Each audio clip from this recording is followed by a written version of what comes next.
And welcome everyone. This is part 2 of one shot of straight lines. Part 1 इसका हमने पहले ही cover कर लिया है। अब अगर आप लोग स्ट्रेट लाइंस में एकदम से नूब हो मतलब आपको स्ट्रेट लाइंस के फॉर्म्स नहीं पता, इक्वेशन के फॉर्म्स नहीं पता, तो मैं आपको रेकमेंड करूँगा कि आप लोग पहले जाके फर्स्ट वाला पार्ट कवर करें, उसके बाद सेकंड वाला पार्ट देखें। बट अगर आपको बेसिक नॉलेज है स्ट्रेट लाइन का, जैसे पॉइंट स्लोप फॉर्म क्या होता है, स्लोप इंटरसेप्ट फॉर्म क्या होता है, y equal to m x plus c, intercept form x by a plus y by b equal to 1, अगर आप लाइन्स की डिफरेंट फॉर्म्स की इक्वेशन को जानते हो तो आप डायरेक्टली पार्ट 2 पे आ सकते हो। और पार्ट 2 ही मैं कहूँगा कि ज़्यादा इंपॉर्टेंट पार्ट है स्ट्रेट लाइंस का rather than part 1। But part 1 आना ही चाहिए क्योंकि उसका यूज़ हर जगह आएगा, पूरी की पूरी कोऑर्डिनेट ज्योमेट्री में। तो स्ट्रेट लाइंस के पार्ट 2 में हम काफ़ी सारी इंपॉर्टेंट चीज़ें कवर करेंगे, जिनमें होगा distance of a point from a line, distance between two parallel lines, position of points with respect to line, angle bisectors, obtuse angle bisector कौन सा होगा, एक्यूट एंगल बाइसेक्टर कौन सा होगा, और आखिर में आता है फैमिली ऑफ लाइंस और कॉन्करेंट लाइंस। ये सभी इंपॉर्टेंट चीज़ें आज के लेक्चर में कवर करेंगे। तो चलिए लेक्चर को शुरू करते हैं। लेक्चर को शुरू करने से पहले अगर आप में से कोई चैनल पर नया है तो चैनल को सब्सक्राइब जरूर कर लीजिएगा, क्योंकि चैनल पे हम लोग वन शॉट कवर कर रहे हैं with previous year questions of JEE Mains. सबसे पहले distance of a point from a line. तो किसी पॉइंट का लाइन से डिस्टेंस क्या होता है। मान लीजिए ये मेरी लाइन है मैं पहले कोऑर्डिनेट एक्सिस ड्रॉ करता हूँ। हॉरिजॉन्टल वाली एक्सिस एक्स एक्सिस और वर्टिकल वाली axis y axis x axis. और यहाँ पे मैंने कोई लाइन ड्रॉ कर दी, ये वाली मेरी लाइन है। लाइन का इक्वेशन है a x plus b y plus c equal to 0। General form में हम लोग लाइन का इक्वेशन लेंगे a x plus b y plus c equal to 0। और कोई पॉइंट है P और मुझे इस पॉइंट P का डिस्टेंस बताना है फ्रॉम माई लाइन। इस पॉइंट का डिस्टेंस लाइन से क्या होगा। तो सबसे पहले तो इस P पॉइंट का डिस्टेंस हम कैसे मेजर करेंगे। देखो P पॉइंट का डिस्टेंस ऐसे भी हो सकता है लाइन से, ये भी हो सकता है, ये भी हो सकता है, तो कुछ भी डिस्टेंस हो सकता है। तो हमने डिफाइन कर रखा है कि किसी भी पॉइंट का लाइन से डिस्टेंस वो होगा जो उसका उस पॉइंट का परपेंडिकुलर डिस्टेंस होगा। मतलब अगर किसी पॉइंट का लाइन से तुम्हें परपेंडिकुलर लाइन से अगर डिस्टेंस फाइंड करना है तो उस पॉइंट से लाइन पे परपेंडिकुलर डाल दो, और इस परपेंडिकुलर का जो भी डिस्टेंस होगा वही होगा उस पॉइंट का डिस्टेंस। अब इसको कैसे फाइंड करें। तो ये D जो होता है, डायरेक्टली मैं यहाँ पे फॉर्मूला लिख देता हूँ क्योंकि सबसे आखिर में आपको फॉर्मूला वैसे भी याद ही रखना है। तो D होता है मॉड ऑफ AX1, अगर पॉइंट P के कोऑर्डिनेट्स है x1 y1 तो D होगा mod of AX1 plus BY1 plus C divided by root of A² plus B²। Okay, हाँ, तो सबको ये फार्मूला याद कर लेना है, काफ़ी इंपॉर्टेंट फार्मूला है। Distance of a point from a line mod of AX1 plus BY1 plus C divide by root of A² plus B²। अब इसका डेरिवेशन कैसे होता है ये भी मैं तुम लोग को बता देता हूँ। देखो, तुम्हें यहाँ पे ज्वाइन करना पड़ेगा ये और ये वाली लाइन। मान लो ये लाइन एक्स एक्सिस को किसी ए पॉइंट पे इंटरसेक्ट करती है और वाई एक्सिस को बी पॉइंट पे, तो क्या हम लोग ए पॉइंट निकाल सकते हैं इजीली। बिल्कुल। वाई को 0 रख दो लाइन में, वाई को 0 रख दो, एक्स का वैल्यू क्या आएगा -c/a, तो ए पॉइंट क्या होगा -c/a, 0। सिमिलरली बी पॉइंट क्या होगा, बी पॉइंट होगा जहाँ पे x0 होगा, x0 मतलब y का वैल्यू आ जाएगा -c/b, तो बी पॉइंट होगा 0, -c/b। अब देखो ट्राइंगल PAB का एरिया क्या होगा। अब ट्राइंगल PAB का एरिया जो होगा, एरिया ऑफ ट्राइंगल PAB, तो ट्राइंगल APB या फिर PAB, इस ट्राइंगल का एरिया होगा। एक तो तुम्हें तीनों कोऑर्डिनेट्स पता है कौन से x1 y1, दूसरा कोऑर्डिनेट है ट्राइंगल का -c/a, 0, और तीसरा कोऑर्डिनेट है 0, -c/b। तो अगर तुम्हें तीनों कोऑर्डिनेट्स पता है ट्राइंगल के, तो यहाँ से तुम लोग एरिया ऑफ ट्राइंगल फाइंड कर सकते हो इजीली। तो मान लो एरिया जो होगा ट्राइंगल PAB का, एरिया जो है ट्राइंगल APB या फिर PAB का, मैं उसे मान लेता हूँ कुछ A, वो हम लोग इजीली यहाँ से फाइंड कर सकते हैं ना। ट्राइंगल, एरिया ऑफ ट्राइंगल और डिस्टेंस फार्मूला हमने पिछले लेक्चर में देखा ही था। वहाँ पे हमने सीखा था कि अगर तीनों कोऑर्डिनेट्स गिवन है तो कैसे ट्राइंगल का एरिया फाइंड होगा। तो एरिया ऑफ ट्राइंगल APB मान लो कुछ A है, तो एरिया ट्राइंगल का एक और तरीके से मैं कैसे लिख सकता हूँ, half of base into height. तो मैं PD को मानूंगा मेरी हाइट, तो half of AB into PD। सही बात है, half of AB into PD। और यहाँ से जो PD आएगा वो आएगा 2 times of area divided by AB। तो एरिया तुम्हें पता है, AB भी तुम निकाल सकते हो डिस्टेंस फार्मूला से। देखो AB दोनों के कोऑर्डिनेट्स पता है, तो यहाँ से तुम डिस्टेंस फार्मूला से AB निकाल सकते हो ईजिली। और एरिया तो तुम्हें पता ही है, एरिया ऑफ ट्राइंगल PAB तीनों कोऑर्डिनेट्स पता है, तो यहाँ से अगर PD का वैल्यू निकालोगे तो तुम्हारा आंसर आएगा mod of AX1 plus BY1 plus C divide by root of A² plus B²। सही बात है। तो ये मैंने बता दिया अप्रोच कि कैसे तुम्हें area distance of a point from a line prove किया जाता है। अप्रोच मैंने किस लिए बताया, ताकि किसी को ये ना लगे भाई कि हवा में ही फॉर्मूला बता दिया और फॉर्मूले को याद करने के लिए बोल रहे हैं सर तो ऐसा नहीं है, ये इसका प्रूफ है। बट क्योंकि हमारे पास टाइम कम है तो हम सभी चीज़ें यहाँ पे कैलकुलेट नहीं करेंगे, बट मैंने तुम्हें एक अप्रोच बता दिया कि कैसे distance of a point from a line derive होता है। तो distance of a point from a line क्या होगा, mod of a x one plus b y one plus C divide by root of A square plus B square. चलो कुछ question कर लेते हैं इस पर। ये वाला क्वेश्चन ट्राई कर लो। अब हर एक क्वेश्चन के लिए मैं तुम्हें 5 से 10 सेकंड दूंगा, वहाँ पे तुम्हें क्या करना है सबको पता है, वीडियो को पॉज कर लेना है और क्वेश्चन को ट्राई करना है। अगर तुमसे क्वेश्चन बन गया +4 मार्क्स, नहीं बना तो फिर 0 मार्क्स, और अगर तुम्हारा आंसर गलत है तो -1 मार्किंग, और अंत में मुझे बताना है कि तुम्हें कितने मार्क्स मिले। Find the coordinates of a point on x + y + 3 = 0 whose distance from x + 2y + 2 = 0 is √5। मतलब कोई एक पॉइंट है, कौन सी लाइन पे, x + y = 3 लाइन पे, इस पॉइंट का डिस्टेंस इस वाली लाइन से x + 2y + 2 = 0, इस वाली लाइन से इस पॉइंट का डिस्टेंस क्या है, तो इस पॉइंट का डिस्टेंस है √5। तो तुम्हें बताना है कि ये पॉइंट क्या होगा, P पॉइंट इसे मान ले, ठीक है। अब देखो यहाँ पे दो अप्रोच हो सकते हैं कि P पॉइंट के कोऑर्डिनेट्स में h, k मान लूँ, तो पहली इक्वेशन तो आएगी, क्योंकि ये पॉइंट x + y + 3 = 0 पे लाई करता है, तो h + k + 3 = 0, ये एक इक्वेशन आएगी। और दूसरी इक्वेशन यहाँ से आएगी distance of a point from a line से। बट यहाँ पे मुझे क्या है, मुझे दो वेरिएबल्स में डील करना पड़ेगा, h और k में। तो क्या कुछ ऐसा कर सकता हूँ मैं कि मुझे एक ही वेरिएबल में डील करना पड़े? बिल्कुल कर सकता हूँ। अब ये P पॉइंट x + y + 3 = 0 इस लाइन पे लाई करता है, तो मैं x को t मान लूँगा, इस पॉइंट के कोऑर्डिनेट जो है P, x कोऑर्डिनेट मैं इसका t मान लूँगा। तो अगर इसका x कोऑर्डिनेट t है, पॉइंट इस लाइन पे लाई करता है, तो y कोऑर्डिनेट क्या हो जाएगा, -t - 3। समझ रहे हो? ठीक है। अब एक ही वेरिएबल में तुम्हें डील करना है, तुम्हें पता है पॉइंट P का डिस्टेंस इस लाइन से क्या होता है, distance formula mod of a x1।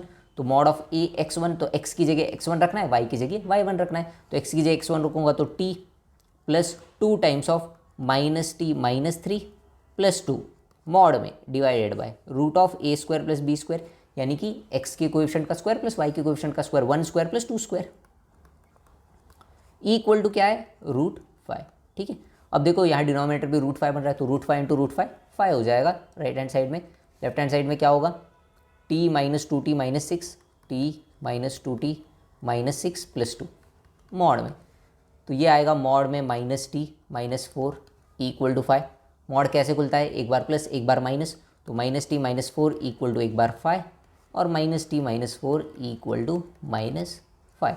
तो यहाँ से t का वैल्यू क्या आएगा, -9, और यहाँ से जो है t का वैल्यू आएगा 5 - 4 यानी कि 1।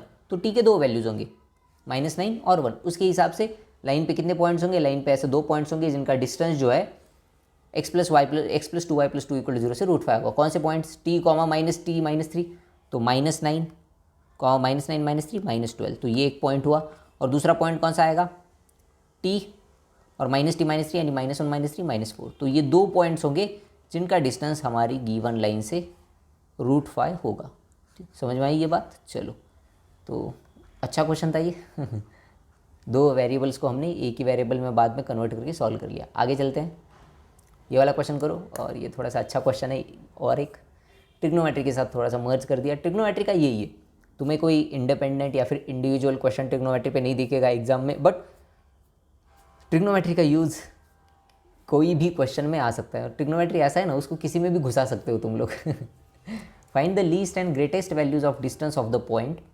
तो एक पॉइंट है cos थीटा, sin थीटा, ठीक है।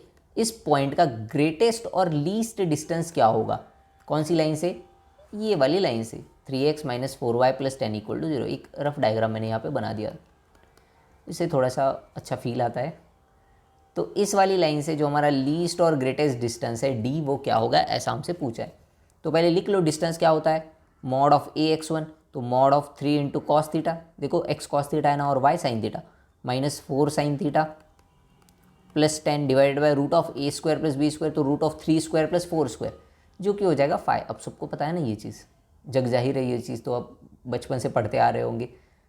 अब हमें इस d का लीस्ट और ग्रेटेस्ट वैल्यू निकालना है कैसे निकालोगे, पहले देखो 3 cos थीटा - 4 sin थीटा, 3 cos थीटा। अब किस किस को पता है कि a cos theta + b sin थीटा ये एक स्टैंडर्ड फॉर्म होता है, इसका लीस्ट वैल्यू होता है √a² - a² + b² minus sign के साथ, और इसका ग्रेटेस्ट वैल्यू होता है root of A square plus B square. किस किस को ये चीज़ पता है? ट्रिग्नोमेट्री में ये चीज़ पढ़ाई जाती है। ट्रिग्नोमेट्री की इक्वेशन में तो काफ़ी जनरल चीज़ है ये, सबसे ज़्यादा जनरल। तो यहाँ पे एक्सप्रेशन क्या है? 3 cos थीटा माइनस 4 sin थीटा, 3 cos थीटा माइनस 4 sin थीटा। ये क्या हो जाएगा? लेस देन और equal to root of 3 square plus minus 4 square, सही है। तो रूट ऑफ 25, और इधर हो जाएगा लेस देन और equal to minus of root of 3 square minus 4 square, ये भी 25, सही बात है। तो ये आएगा -5, 3 cos theta minus 4 sin theta less than और इक्वल टू 5। इतनी चीज़ आ गई। बट हमें क्या चाहिए? हमें तो चाहिए 3 cos theta minus 4 sin theta plus 10। तो यहाँ पे दोनों तरफ प्लस 10 कर दो। दोनों तरफ अगर मैं प्लस 10 करूँगा, मतलब सब तरफ प्लस 10 प्लस 10 प्लस 10 प्लस 10, ये क्या होगा? ये होगा यहाँ पे थोड़ा सा ऐसा इम्प्लाइज दैट का साइन लिख देता हूँ ताकि तुम्हें पता चले कि कौन सी स्टेप चल रही है, ठीक है। -5 प्लस 10 5 लेस देन और equal to 3 cos theta minus 4 sin theta plus 10, और ये हो जाएगा लेस देन और इक्वल टू 15। क्या मैं सब तरफ मॉड ले सकता हूँ? बिल्कुल ले सकते हो, तो क्योंकि सब पॉजिटिव ही है तो फ़र्क नहीं पड़ेगा। तो यहाँ पे मॉड अगर मैं सब तरफ ले लूँगा तो ये सेम वैसा का वैसा रहेगा। बट मुझे अंत में और क्या चाहिए? Divided by 5। तो सब तरफ मैं डिवाइडेड बाय 5 कर दूंगा। तो इसको अगर मैं डिवाइड बाय 5 करूँगा, देखो अगले स्टेप में कर दूँ तो डिवाइड बाय 5 करूँगा तो इधर हो जाएगा 1 लेस देन और equal to mod of 3 cos theta minus 4 sin theta plus 10 mod में डिवाइडेड बाय 5 लेस देन और इक्वल टू क्या है? 15, 15 बाय 5 3। और ये होगा तुम्हारा फाइनल आंसर। हमसे क्या पूछा था? लीस्ट और ग्रेटेस्ट वैल्यू। तो लीस्ट वैल्यू क्या आई? लीस्ट वैल्यू आई 1, और ग्रेटेस्ट वैल्यू क्या आई? ग्रेटेस्ट वैल्यू आई 3, और यही होगा इस क्वेश्चन का आंसर। अब जेई में ये इंटीजर टाइप में पूछ सकते हैं क्वेश्चन की least value plus greatest value क्या होगा? तो 3 + 1 = 4 हो जाएगा लीस्ट और ग्रेटेस्ट वैल्यू का सम। ईजी था कोई दिक्कत वाली बात नहीं है, अब तक ईजी चल रहा है सब कुछ। Distance of a point from a line. चलो आगे चलते हैं। Distance between 2 parallel lines. अब हमने distance of a point from a line पढ़ लिया। अगला कॉन्सेप्ट है डिस्टेंस बिटवीन 2 पैरेलल लाइंस। मान लो ये 2 पैरेलल लाइंस है,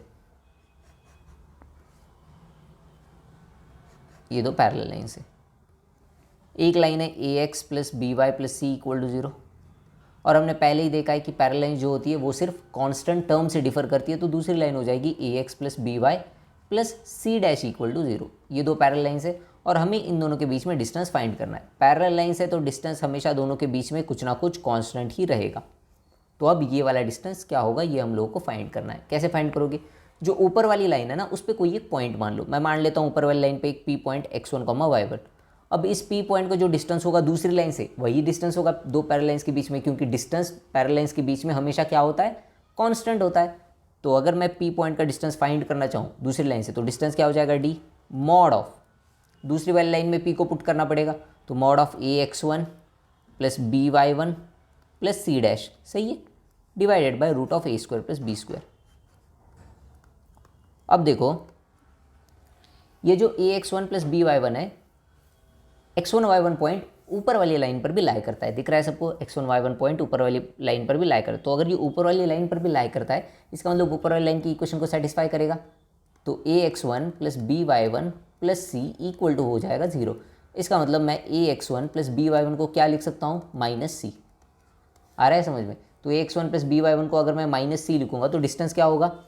डिस्टेंस होगा mod of C' - C divided by root of A² + B²। और यही होता है 2 पैरेलल लाइंस के बीच में डिस्टेंस। उनके जो कांस्टेंट टर्म्स है उनका डिफरेंस लेके मॉड ले लो, divided by root of A² + B²। ये फॉर्मूला होता है distance between 2 parallel lines. But एक बात ध्यान रखना हमेशा कि जब तुम ऊपर में कांस्टेंट टर्म्स का सब्ट्रैक्शन कर रहे हो ना, कांस्टेंट टर्म का डिफरेंस ले रहे हो ना, बट तुम्हारे जो स्ट्रेट लाइंस है उनके x और y की कोएफिशिएंट्स इक्वल होनी चाहिए वो करते टाइम, ठीक है, तभी ये फॉर्मूला वैलिड है। अगर मान लो ऐसा हुआ कि 2x + 4y + 6 = 0, और दूसरी लाइन दी है कुछ 4x + 8y + 9 = 0, और इनके बीच में तुम नहीं लगा सकते अब 9 और 6 का डिफरेंस ऊपर। क्यों? क्योंकि देखो x और y के कोएफिशिएंट सेम नहीं है ना। तो पहला काम क्या करना है तुम्हें? x और y के कोएफिशिएंट सेम बनाने। तो यहाँ पे 2 से मल्टीप्लाई कर दो ऊपर वाली लाइन में पहले। अब तुम इजीली दोनों के बीच में डिस्टेंस फाइंड कर सकते हो। तो ये फॉर्मूला लगाने के लिए x और y के कोएफिशिएंट जो है वो इक्वल होने चाहिए। यहाँ पे लिख दो नोटिंग पॉइंट में, नोटिंग पॉइंट चलो नोटिंग पॉइंट लिख देते हैं। Note, this formula is valid, terms and conditions apply. This formula is valid only when only when the coefficients of x and y are equal in both the lines, the coefficients of x and y are equal in both of the lines. ये formula कब valid है? तभी valid है जब तुम x और y का coefficient पहले इक्वल कर दो, और स्ट्रेट लाइन्स में x और y का कोएफिशिएंट इजीली तुम लोग इक्वल कर सकते हो। चलो आगे चलते हैं, क्वेश्चन कर लेते हैं कुछ यार। अभी पढ़ा है तो जड़ना पड़ेगा उस पर कुछ। इस गेंद को पढ़ा भी और जड़ा भी, वैसे ही इस कॉन्सेप्ट को पढ़ा भी और जड़ा भी। Two sides of A square lies on the line x + y = 1 and x + y + 2 = 0। दिख रहा है तुम्हें कि दोनों लाइन्स पैरेलल है। क्यों? देखो सिर्फ कांस्टेंट टर्म से डिफर कर रही है, मतलब ये स्क्वायर की ऑपोजिट साइड्स है। पैरेलल है ना दोनों लाइन्स, मतलब ये दोनों लाइन्स स्क्वायर की ऑपोजिट साइड्स बना रही है। अब स्क्वायर कुछ ऐसा बनता होगा यार इन दोनों के बीच में, कहीं पे तो स्क्वायर ऐसा बन रहा है इन दोनों के बीच में। ठीक है, हमें क्या बताना है? हमें उस स्क्वायर का एरिया बताना है। अब देखो इन दो पैरेलल लाइन्स के बीच में जो डिस्टेंस होगा वही तो इस स्क्वायर का साइड हो जाएगा। तो पहले डिस्टेंस फाइंड कर लो दोनों के बीच में। पहली लाइन क्या है? x + y - 1 = 0। दूसरी लाइन क्या है? x + y + 2 = 0। ठीक है, स्टैंडर्ड फॉर्म में मैंने पहले लिख लिया लाइन को। अब दोनों के बीच में डिस्टेंस क्या होगा बोलो? मॉड ऑफ जो इनके कांस्टेंट टर्म्स है उनका डिफरेंस, तो 2 - -1 यानी कि 3 डिवाइड बाय √(a² + b²), तो √(1² + 1²). सही बात है, ये होगा 3 डिवाइडेड बाय √2। तो साइड मिल चुकी है स्क्वायर की। एरिया क्या होगा? d², side square 9/2। एरिया क्या हो जाएगा? 9/2 स्क्वायर यूनिट्स, जो भी यूनिट्स होंगे। इजी पीजी, बिल्कुल इजी लग रहा है। चलो आगे चलते हैं, ये वाला क्वेश्चन कर लो अब।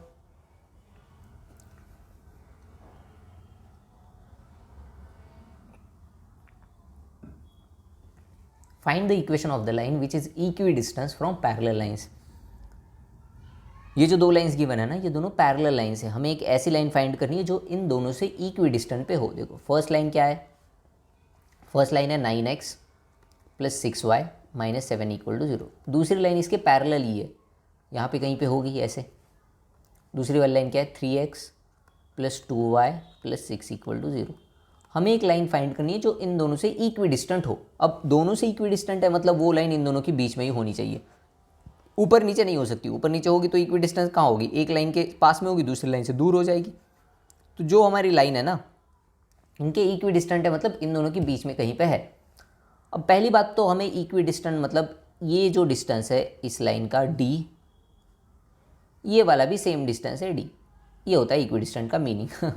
बताने की ज़रूरत वैसे थी नहीं यहाँ पे। तो हमें यहाँ पे distance between two parallel lines का कॉन्सेप्ट तो लगाना ही है, बट हमें पता है कि वो कॉन्सेप्ट लगाने के लिए पहले x और y के कोएफिशिएंट इक्वल होनी चाहिए। तो पहले मैं कोएफिशिएंट इक्वल कर दूँ। देखो सेकंड वाली इक्वेशन को मैं 3 से मल्टीप्लाई कर दूँ तभी तो कोएफिशिएंट इक्वल होंगे। तो सेकंड वाली इक्वेशन को अगर मैं 3 से मल्टीप्लाई करूँगा तो इक्वेशन क्या बनेगी? 9x + 6y + 18 = 0। हाँ, अब हम इजीली लगा सकते हैं distance between two parallel lines का फॉर्मूला। अब बीच वाली पैरेलल लाइन्स हमेशा सिर्फ कांस्टेंट टर्म से डिफर करती है, तो ये जो बीच वाली लाइन है मैं इसे मान लेता हूँ 9x + 6y + c = 0। सिर्फ कांस्टेंट टर्म से डिफर करती है ना, तो c मान लिया मैंने कांस्टेंट टर्म। अब बताओ, ये लाइन है L1, ये लाइन है L2 और ये लाइन है L3। L1 और L2 के बीच में क्या डिस्टेंस है? Distance between L1 and L2, तो मॉड ऑफ c - -7 यानी कि mod of c + 7 divided by √(a² + b²), मतलब √(9² + 6²। इक्वल होगा किसके? L2 और L3 के बीच में जो डिस्टेंस है। अब L2 और L3 के बीच में क्या डिस्टेंस आएगा? Mod of c - 18 divided by √(9² + 6²। Cancel हो गए। Mod of c + 7 equal to mod of c - 18। Mod कैसे ओपन होता है? एक बार प्लस एक बार माइनस। प्लस के साथ ओपन करूँगा तो c + 7 इक्वल टू c + 18, कोई वैल्यू यहाँ से नहीं मिलेगी। माइनस के साथ ओपन करूँगा तो c + 7 equal to -c + 18, 2c equals to 13 या 11। c का वैल्यू हो जाएगा 11/2। c का वैल्यू आया 11/2। c का वैल्यू इक्वेशन में रख दो, लाइन की इक्वेशन मिल जाएगी। लाइन की इक्वेशन क्या होगी? 9x + 6y + c, मतलब 9x + 6y + 11/2 = 0। ये होगी लाइन की इक्वेशन और हमारा फाइनल आंसर। ठीक है, अगर इसे स्टैंडर्ड फॉर्म में, ये वैसे भी स्टैंडर्ड फॉर्म में है और क्या स्टैंडर्ड फॉर्म में लिख दोगे, ये होगा इस क्वेश्चन का आंसर। समझ में आया सबको? Distance between two parallel lines कुछ बड़ी बात नहीं है। मॉड ऑफ कांस्टेंट टर्म्स का difference divide by root of A square plus B square. आगे चलते हैं, ये वाला भी एक और क्वेश्चन कर लेते हैं यार, अच्छा क्वेश्चन है ये, करो इस क्वेश्चन को। देखो क्वेश्चन क्या कह रहा है, find the equations of straight lines passing through -2, -7, यानी कि कोई तो स्ट्रेट लाइन है -2, -7 से पास होने वाली, and having an intercept of length 3 between the straight lines, मतलब जिसका इंटरसेप्ट क्या है स्ट्रेट लाइंस के बीच में 3 का। तो 4x + 3y = 12 और 4x + 3y = 3 दोनों पैरेलल लाइंस दिख रही है। डायग्राम पहले ड्रॉ कर लेता हूँ मैं। देखो ऐसा कुछ डायग्राम बनेगा, 4x + 3y = 12 एक लाइन है, और दूसरी लाइन है 4x + 3y = 3। अब जो तीसरी लाइन है ना -2, -7 से पास होने वाली, ये लाइन क्या कर रही है, इन दो लाइंस के बीच में 3 यूनिट्स का इंटरसेप्ट बना रही है। यानी तीसरी लाइन कुछ पास होने वाली ऐसे है, किस पॉइंट से पास हो रही है, -2, -7, और इन दो लाइंस के बीच में 3 यूनिट्स का एक इंटरसेप्ट बना रही है। सही बात है, 3 यूनिट्स का एक इंटरसेप्ट बना रही है। तो हमें पता करना है कि इस लाइन का इक्वेशन क्या होगा, क्या होगा इस लाइन का इक्वेशन। वैसे ऐसी 2 लाइंस होगी, एक देखो एक इस साइड पे तो होगी, तो वो आ जाएगा अपने आप, इक्वेशन अपने आप आंसर दे देगा। बट ऐसे सॉल्व कैसे करें पहले कैसे सॉल्व करें, अब कुछ भी पता नहीं है। यहाँ पे -2, -7 से पास कर रही है। यहाँ पे थोड़ा सा एक कंस्ट्रक्शन करो। क्या कंस्ट्रक्शन करो, यहाँ से एक परपेंडिकुलर ड्रॉ करो इस वाली लाइन पे, let's call it as D. अब डी को कैलकुलेट कर सकते हो easily, distance between 2 parallel lines. तो डी क्या होगा, देखो लाइन की इक्वेशन 4x + 3y -12 = 0 और 4x + 3y -3 = 0। सही बात है, इजीली मैं डी कैलकुलेट कर सकता हूँ। मॉड ऑफ -12 -3 यानी -12 + 3 -9 divide by root of a² + b², रूट ऑफ 4² + 3²। सही बात है, ये हो जाएगा 5 और ऊपर आ जाएगा 9, 9/5। इतनी बात समझ में आई। डी हमें मिल चुका है 9/5, 9/5 डी = अब देखो क्या, देखो क्या मैं tan थीटा यहाँ से कैलकुलेट कर सकता हूँ। थीटा यहाँ पे मुझे पता है, तो मैं साइन थीटा कैलकुलेट कर सकता हूँ ना, इजीली कर सकता हूँ कि नहीं। साइन थीटा क्या होगा, 9/5 डिवाइडेड बाई 3, तो साइन थीटा हो जाएगा 3/5। साइन थीटा क्या आया, 3/5। अब साइन थीटा 3/5 है, तो मैं यहाँ पे टैन थीटा लिखूंगा। क्यों लिखूंगा वो तुम्हें अगले स्टेप में पता चलेगा। साइन थीटा 3/5 है, तो टैन थीटा क्या होगा, टैन थीटा आएगा 4/5, या नहीं 3/4, 3/4 सही है। 3 परपेंडिकुलर, हाइपोटेनस 5, तो बेस हो जाएगा 4, टैन थीटा आएगा 3/4। ये मैंने क्यों लिखा, क्योंकि थीटा जो है ये अपना एंगल है बिटवीन 2 लाइन्स। देखो जो लाइन तुम्हें फाइंड करनी है और जो गिवन है 4x + 3y - 3, इन दोनों के बीच में थीटा ही एंगल है ना, angle between 2 lines tan theta. और मुझे 4x + 3y - 3 का स्लोप पता है। मुझे क्या पता है, 4x + 3y - 3 का स्लोप पता है। 4x + 3y - 3 = 0। इस लाइन का स्लोप क्या आएगा, y = mx + c की फॉर्म में कन्वर्ट करके देख लो, अगर नहीं भी आता तो 3y = -4x + 3। यहाँ से y इक्वल आएगा -4/3 इंटू x + 1 के। इसका मतलब स्लोप क्या आया, -4/3। मुझे 4x + 3y - 3 का स्लोप पता है। मुझे इस वाली लाइन का स्लोप निकालना है, मैं इस वाली लाइन का स्लोप मान लेता हूँ m2 है। m2 हमें फाइंड करना है, और हमें पता है कि इन दोनों के बीच में एंगल कितना है, tan थीटा 3/4। तो स्लोप हमारा एंगल बिटवीन 2 लाइन्स का फॉर्मूला क्या होता है, tan theta = mod of m2 - m1 divided by 1 + m1 m2। tan theta क्या आएगा, 3/4, 3/4 = mod ऑफ माइनस नहीं m2 तो फाइंड करना है, -4/3 + 4/3 डिवाइडेड बाय 1 प्लस, तो -4/3 अगर मैं रख दूंगा तो 4m2/3। सही बात है, सभी वैल्यूज़ मैंने रख दिए यहाँ पे। अब आगे इसको फर्दर सॉल्व कर लो। 3/4 = क्या आएगा, अब 3 LCM लेके ऊपर नीचे कैंसिल हो जाएगा, ऊपर आएगा mod ऑफ 3m2 + 4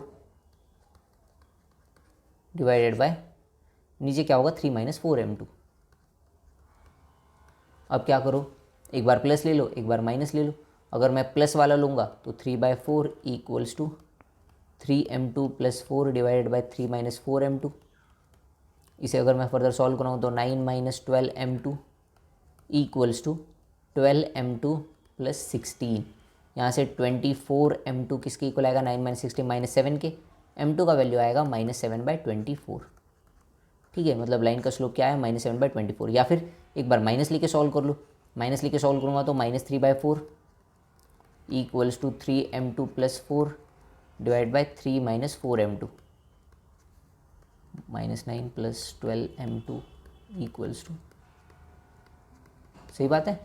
तो यहाँ से तो देखो m2 कैंसिल हो रहा है, m2 क्या हो रहा है, कैंसिल हो रहा है। इसका मतलब ये जो m2 है ना, यहाँ से ये स्लोप इन्फिनिटी होता है, दोनों कैंसिल हो रहे हैं। इसका मतलब m2 जो स्लोप है वो इन्फिनिटी को टेंड करता है।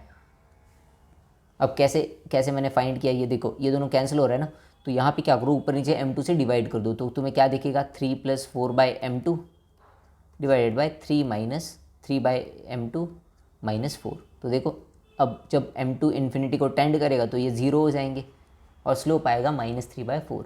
तो ऐसी जब भी सिचुएशन आती है तब हम कहते हैं कि m2 जो है वो इन्फिनिटी को टेंड कर रहा है, m2 जो है इन्फिनिटी को टेंड कर रहा है। तो m2 इन्फिनिटी को टेंड कर रहा है, इसका मतलब दूसरी पहली लाइन -7/24 स्लोप, और पॉइंट तुम्हें पता है, पॉइंट क्या है, कहाँ गया पॉइंट, -2, -7। तो पॉइंट है -2, -7, और लाइन का स्लोप क्या है, -7/24। क्या इक्वेशन लिख सकते हो इजीली, बिल्कुल, y + 7 equals to -7/24 into x + 2। और यहाँ से लाइन की इक्वेशन क्या आएगी, 24y + 24 इंटू 7 162, सही है, या फिर नहीं 168 शायद, हाँ, इक्वल्स टू -7x - 14। लाइन का इक्वेशन क्या आएगा, 7x + 24y + 182 = 0। ये आएगा लाइन का एक इक्वेशन। दूसरा इक्वेशन लाइन का आएगा यहाँ से, जब तुम्हारा स्लोप क्या हो जाएगा, स्लोप हो जाएगा इन्फिनिटी। अब स्लोप इन्फिनिटी है, इसी से तुम बता सकते हो कि लाइन का इक्वेशन क्या होगा। स्लोप इन्फिनिटी मतलब लाइन पैरेलल है y एक्सिस के, और कोई लाइन अगर y एक्सिस के पैरेलल होती है तो उसका स्लोप क्या होता है, स्लोप होता है उस लाइन का x = a, सॉरी इक्वेशन क्या होगा लाइन का, x = a, मतलब x = -2, x + 2 = 0। तो ये दो इक्वेशंस होंगे लाइन के, x + 2 = 0 और 7x + 24y + 182 = 0। And this is one of the beautiful question. I hope कि तुम लोगों को समझ में आया होगा कैसे हमने इस क्वेश्चन को सॉल्व किया। आगे चले, चलो, position of a point with respect to line, ये अगला टॉपिक है हम लोगों का, position of a point with respect to line. चलो, अब तक सभी लोगों को सभी बातें समझ में आ गई है, बिल्कुल बताओ मुझे कमेंट सेक्शन में कमेंट करके कि हाँ सर अब तक तो सब कुछ समझ में आ गया। पोजीशन ऑफ ए पॉइंट, या फिर ऐसा कह सकते हैं हम लोग पोजीशन ऑफ 2 पॉइंट्स। एक पॉइंट के बारे में यहाँ पर हम लोग बात नहीं करेंगे, हम 2 पॉइंट्स के बारे में बात करेंगे। देखो, अगर कोई लाइन है और यही सेम लाइन है ठीक है, सेम लाइन, दोनों सेम लाइन से 2 पॉइंट्स मैंने इस लाइन पे ले लिए। अब 2 पॉइंट देखो, यहाँ हो सकते हैं P x1 y1, और यहाँ पर ही कहीं पर होगा Q x2 y2, या फिर ऐसा हो सकता है कि P इस साइड हो x1 y1 और Q हो दूसरी साइड पे x2 y2। तो इसको हम कहते हैं points on the same side. ये क्या है, ये है सेम साइड पे, और यहाँ पे पॉइंट्स कौन सी साइड पे, ऑपोजिट साइड्स पे। तो हम लोग कैसे पॉइंट्स और लाइन देख के ये बता सकते हैं कि वो पॉइंट्स लाइन के सेम साइड पे होंगे या फिर ऑपोजिट साइड पे होंगे, यही हमको यहाँ पे सीखना है। Position of a point with respect to line मतलब 2 पॉइंट्स तुम्हें गिवन होंगे, लाइन का इक्वेशन गिवन होगा, और लाइन का इक्वेशन देख के और पॉइंट्स देख के तुम्हें ये बताना है कि वो पॉइंट्स लाइन के सेम साइड पर होंगे या फिर लाइन के ऑपोजिट साइड पर होंगे। तो कैसे हम लोग निकाल सकते हैं, किसी के पास कोई आइडिया, कोई कुछ सोच पा रहा है कि कैसे फाइंड करोगे? ठीक है, चलो, नहीं सोच पाओगे शायद से इसलिए मैं ही बता देता हूँ। पी क्यू को ज्वाइन कर लो और इसको लाइन के साथ ज्वाइन कर दो। ठीक है, देखो मैंने पी क्यू को ज्वाइन किया तो ये पॉइंट आर पे कट करेगा कहीं पे लाइन को। सिमिलरली यहाँ पर भी मैं पी क्यू को ज्वाइन करूँगा तो ये आर पे कहीं पे लाइन को कट करेगा। क्या मैं इस आर के कोऑर्डिनेट लिख सकता हूँ? मैं मान लेता हूँ कि ये जो आर है ना, ये पी क्यू को λ/1 के रेशो में डिवाइड करता है। सिमिलरली यहाँ पर भी ये पी क्यू को λ/1 के रेशो में डिवाइड करेगा। देखो, बट एक्सटर्नली वहाँ पे इंटरनली, चलो जो भी बात है, λ/1 के रेशो में डिवाइड कर रहा है ऐसा मैंने मान लिया। लैम्डा की वैल्यू पॉजिटिव आएगी तो इंटरनली, नेगेटिव आएगी तो एक्सटर्नली, जो भी है हमें मिल जाएगा। मैंने तो λ/1 बस मान लिया है। तो आर के कोऑर्डिनेट्स क्या हो जाएंगे, λx2 + 1 × x1 डिवाइड बाय λ + 1, सही बात है। और y कोऑर्डिनेट आएगा λy2 plus y1 divided by lambda plus 1। अब ये जो r पॉइंट है ये लाइन पे लाई करता है, लाइन पे लाई करता है मतलब लाइन की इक्वेशन को सेटिस्फाई करेगा। A x plus b y plus c equal to 0 को रख दो वहाँ पे, a into lambda x2 plus x1 divide by lambda plus 1, हाँ प्लस बी वाई वाई क्या है, lambda y2 plus y1 divide by lambda plus 1 plus c equal to 0। इसको solve कर लो, फर्दर सॉल्व करो तो क्या होगा, a lambda x2 plus a x1 plus b lambda y2 plus b y1 plus c lambda plus c equal to 0। Lambda वाले एक तरफ ले लो, बाकी के दूसरी साइड भेज दो। तो लैम्डा वाले एक तरफ लूँगा तो अंदर क्या बचेगा, a x2 plus b y2 plus c, सही बात है। और ये जो जिनमें लैम्डा नहीं है उनको मैं दूसरी साइड भेज दिया तो दूसरी साइड आएगा minus of a x1 plus b y1 plus c। देख पा रहे हो कुछ अच्छा खासा बन रहा है। तो लैम्डा का वैल्यू क्या आएगा, लैम्डा का वैल्यू आएगा minus of a x1 plus b y1 plus c divided bye a x2 plus b y2 plus c। इतनी बात समझ में आई। लैम्डा हमने कैलकुलेट कर लिया, ठीक है। अब देखो, अब जब ये r point internally P Q को डिवाइड करेगा तो लैम्डा का वैल्यू ग्रेटर दैन 0 होना चाहिए। देखा है कि नहीं हमने, लैम्डा का वैल्यू ग्रेटर दैन 0 मतलब इंटरनली डिवाइड करता है, लेस दैन 0 मतलब एक्सटर्नली। तो अगर ये इंटरनली डिवाइड होगा मतलब पी क्यू ऑपोजिट साइड पे होंगे। Case 1, P Q R on opposite side, P comma Q R on opposite side. जब ये ऑपोजिट साइड पे होंगे तो लैम्डा आर पॉइंट इनको इंटरनली डिवाइड करेगा, इंटरनली डिवाइड करेगा मतलब लैम्डा का वैल्यू क्या होना चाहिए, ग्रेटर दैन 0। अब लैम्डा का वैल्यू ग्रेटर दैन 0 है मतलब minus of a x1 plus b y1 plus c divided by a x2 plus b y2 plus c, ये ग्रेटर दैन 0 होना चाहिए। अब ये ग्रेटर दैन 0 कब होगा, इसका मतलब अगर मैं माइनस से दोनों तरफ मल्टीप्लाई कर दूंगा, अगर मैंने माइनस से दोनों तरफ मल्टीप्लाई कर दिया तो क्या आ रहा है, तो हमें दिख रहा है कि ये लेस देन 0 होना चाहिए। अब ये लेस देन 0 कब होगा, जब इन दोनों के साइंस अपोजिट होंगे। जब a x1 plus b y1 plus c और a x2 plus b y2 plus c, इन दोनों के साइंस कैसे होंगे, ऑपोजिट साइंस। तो दो पॉइंट्स लाइन के ऑपोजिट साइड पे कब लाई करेंगे, अगर उन दोनों पॉइंट्स को लाइन की इक्वेशन में पुट करते हो। लाइन की इक्वेशन में पुट करने के बाद जो भी न्यूमेरिकल वैल्यूज़ आएंगे दो, उनके साइंस अगर ऑपोजिट हुए तो पॉइंट्स लाइन के ऑपोजिट साइड पे लाई करते हैं, मतलब एक इधर दूसरा उधर। याद रखने के लिए तो बहुत इजी रिजल्ट है, समझने के लिए थोड़ा सा यहाँ पे डेरिवेशन करना पड़ा, बट याद रखने के लिए कितना इजी है। देखो पी और क्यू अगर ऑपोजिट साइड पे है तो कैसे क्या करोगे, पी और क्यू के जो कोऑर्डिनेट्स है वो लाइन की इक्वेशन में पुट कर दो। लाइन की इक्वेशन में पुट करने के बाद दो न्यूमेरिकल वैल्यूज़ मिलेंगे, एक पी के लिए एक क्यू के लिए। अगर उन दो न्यूमेरिकल वैल्यूज़ का साइन अलग अलग हुआ तो पॉइंट्स होंगे ऑपोजिट साइड पे, और अगर उनका साइन सेम हुआ तो सेम साइड पे। कैसे, केस 2 में डिराइव कर लेता हूँ वो तुम्हारे लिए। देखो केस 2 में मैं डिराइव कर लूँगा, अरे यार यहाँ पे जगह नहीं है, चलो केस 2 सेम साइड यहाँ पे कर लूँ, थोड़ी सी जगह है। क्या एक स्लाइड हम लोग बढ़ा देते हैं यहाँ पे, चलो इतनी उदारता हम लोग दिखा देंगे, एक स्लाइड यहाँ पे बढ़ा देंगे, कोई नहीं अपने पास जगह ही जगह है। चलो एक स्लाइड बढ़ा दी। डेरिवेशन नहीं छोड़ेंगे हम लोग, ठीक है, किसी भी टॉपिक को छोड़ना नहीं है ऐसे बीच में। एक स्लाइड बढ़ा के case 2 P and Q R on same side, तब क्या हो रहा है, देखो केस 2 में क्या हो रहा है, P comma Q R on the same side.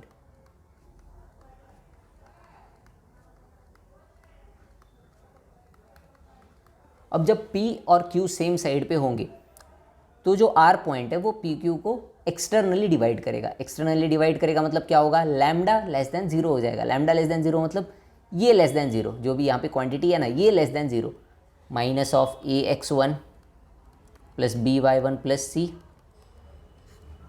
Divided by a x2 plus b y2 plus c, ये क्वांटिटी होनी चाहिए लेस देन 0।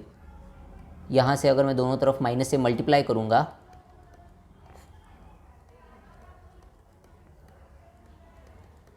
ये हो जाएगा ग्रेटर दैन 0। अब ये ग्रेटर दैन 0 कब होगा बोलो, जब a x1 plus b y1 plus c और a x2 plus b y2 plus c दोनों सेम साइन के होंगे, मतलब दोनों के दोनों या तो प्लस हो या फिर दोनों के दोनों माइनस हो, तब ये हो जाएगा ग्रेटर दैन 0, जो भी हमारा रेशो है। तो दो पॉइंट्स लाइन के सेम साइड पे तब लाई करते हैं अगर तुम उन दो पॉइंट्स के कोऑर्डिनेट्स लाइन की इक्वेशन में रख दोगे, और जो तुम्हें दो न्यूमेरिकल वैल्यूज़ मिलेंगे वो अगर सेम साइन के हुए तो सेम साइड, वो अगर ऑपोजिट साइन के हुए तो ऑपोजिट साइड। ठीक है, आई होप कि सबको क्लियर हो रहा होगा ये चीज़। चलो कुछ क्वेश्चन कर लेते हैं और क्लियर हो जाएगा। देखो ये वाला फर्स्ट वाला ही क्वेश्चन कर लो। Are points on the same side और opposite sides of the line, ये हमसे पूछा है क्वेश्चन में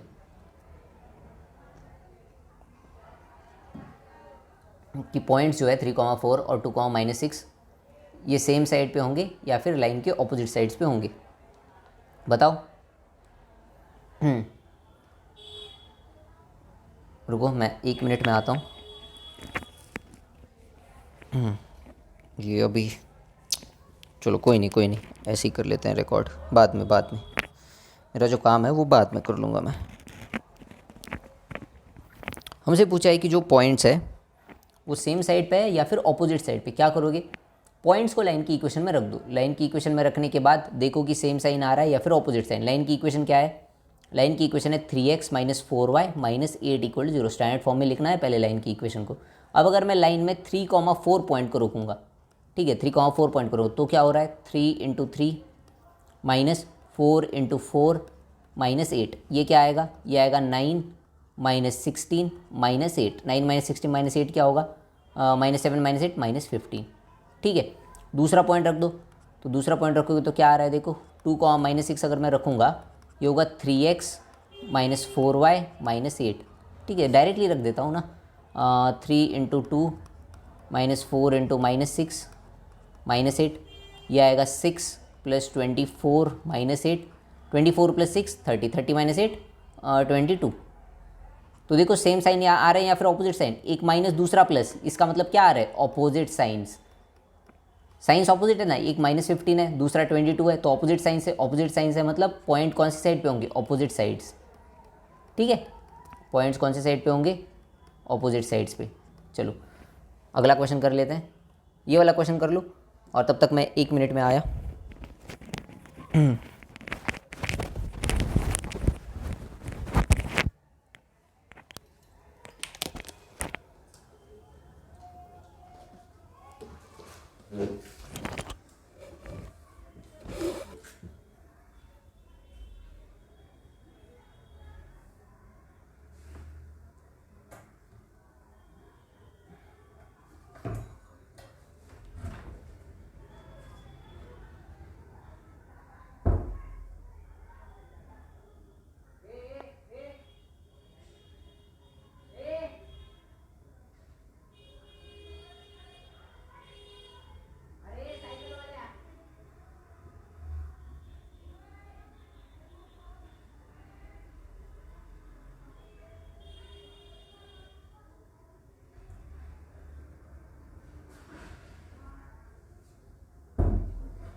ओ हसीना ओ नीलम परी, कर दी कैसी ये जादूगरी, हो मन में बेचैनियाँ है पली। चलो कर लिया इस क्वेश्चन को।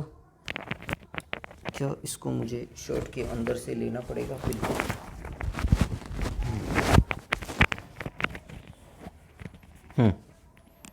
ओ हसीना ओ नीलम परी, कर दी कैसी ये जादूगरी, हो मन में बेचैनियाँ है पली।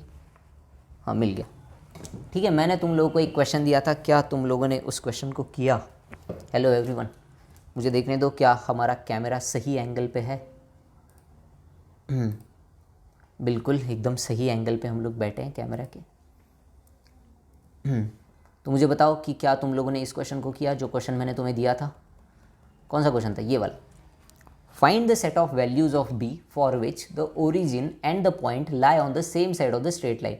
हमें ऐसे b के वैल्यूज़ फाइंड करने जिसके लिए जो ओरिजिन और स्ट्रेट लाइन है वो इस लाइन के सेम साइड पे हो। पहले लाइन थोड़ा सा लिख लेता हूँ मैं। लाइन का इक्वेशन क्या है? a² x + aby + 1 = 0। हमें ओरिजिन मतलब 0,0 और पॉइंट 1,1 ये दोनों सेम साइड पे चाहिए। सेम साइड पे पॉइंट्स कब होते हैं? जब साइन सेम हो। पहले मैं ओरिजिन को पुट कर लूँ इस लाइन में। तो अगर मैं ओरिजिन को पुट करूँगा इस लाइन में तो देखो क्या हो रहा है, ए स्क्वायर इंटू एक्स, तो वो तो 0 + 0 + 1 हो रहा है, यानी कि ग्रेटर देन 0 आ रहा है। मतलब जब मैं पॉइंट 1,1 को भी पुट करूँगा तब भी मेरा वैल्यू ग्रेटर देन 0 आना चाहिए, तभी तो सेम साइड पे होंगे दोनों। तो 1,1 को अगर मैं लाइन में पुट करूँगा f(1,1) को, क्या हो रहा है तब, x की जगह 1, y की जगह 1, मतलब a² + ab + 1, a² + ab + 1, ये हमेशा होना चाहिए ग्रेटर देन 0। सही है, तभी तो होगा सेम साइड पे। अब किस किस को थोड़ा सा क्वाड्रेटिक इक्वेशन का नॉलेज यहाँ पे याद आ रहा है, a² + ab + 1 ये क्वाड्रेटिक इक्वेशन है जिसका a² का कोएफिशिएंट है 1, मतलब ये हमेशा क्वाड्रेटिक इक्वेशन का ग्राफ जो है वो कुछ ऐसा बनेगा, ठीक है। बट हमें कैसा ग्राफ चाहिए, हमें चाहिए ऐसा ग्राफ, मतलब जो हमेशा ग्रेटर देन 0 हो। कब होगा ये चीज़, जब डिस्क्रिमिनांट लेस देन 0 होगा। जिसको क्वाड्रेटिक इक्वेशन आता है उसको ये पता है ये ग्राफ कब आएगा, जब डिस्क्रिमिनांट लेस देन 0 होता है, मतलब कोई भी रूट ना हो इस इक्वेशन का, तब ग्राफ जो है वो हमेशा ऊपर बनेगा।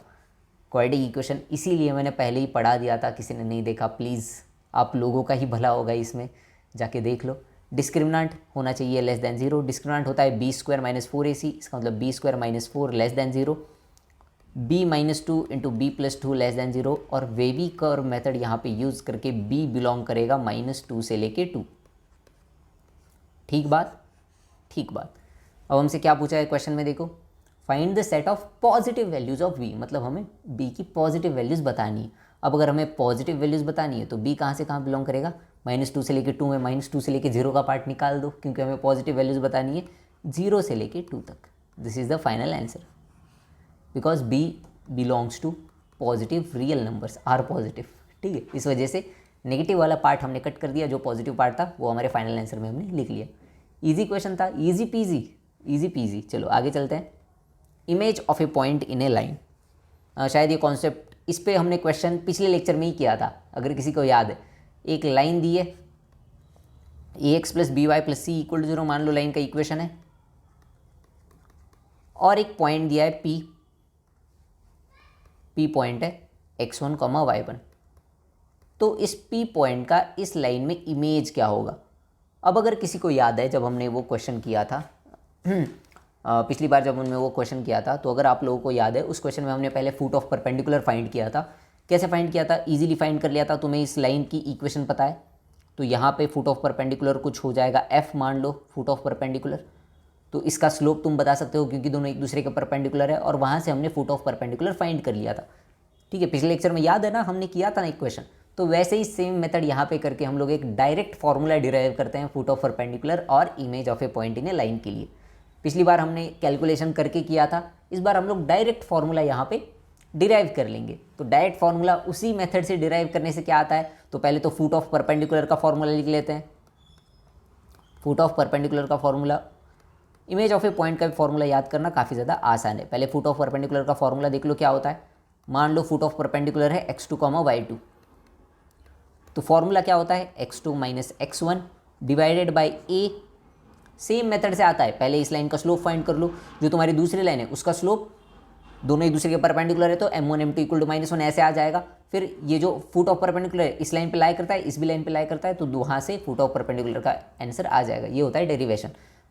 फॉर्मूला क्या आएगा डिराइव करने के बाद, x2 - x1 बाई a = y2 - y1 बाई b equals to minus of ax1 plus by1 plus c, bracket में ax1 plus by1 plus c divide by √a² plus b²। ये होता है formula foot of the perpendicular का। ये किसका formula आता है, ये फॉर्मूला आता है फुट ऑफ द परपेंडिकुलर का। याद हो गया फॉर्मूला, x2 - x1 बाई a equals to y2 - y1 बाई b equals to minus of ax1 plus by1 plus c divide by √a² plus b²। Easy है फॉर्मूला याद करना, बिल्कुल बहुत ज़्यादा ईजी है। Second, image of a point in a line का क्या फॉर्मूला होगा।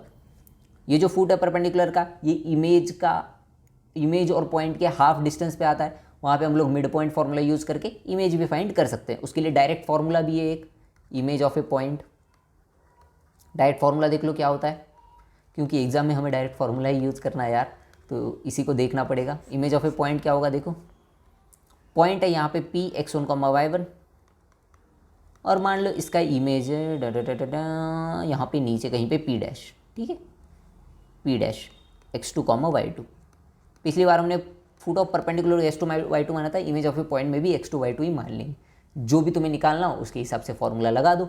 इमेज ऑफ ए पॉइंट में सिर्फ एक चेंज आता है, यहाँ पे तुम्हें फुट ऑफ परपेंडिकुलर दिख रहा है ना, यहाँ पे 1 दिख रहा है ना, यहाँ पे बस 2 कर दो इमेज ऑफ ए पॉइंट का फॉर्मूला आ जाएगा x2 minus x1 by A equals to y2 minus y1 by B equals to minus of 2 times. Image of a point में क्या आता है, 2 टाइम्स आता है, ax1 plus by1 plus c divided by root of a square plus B square.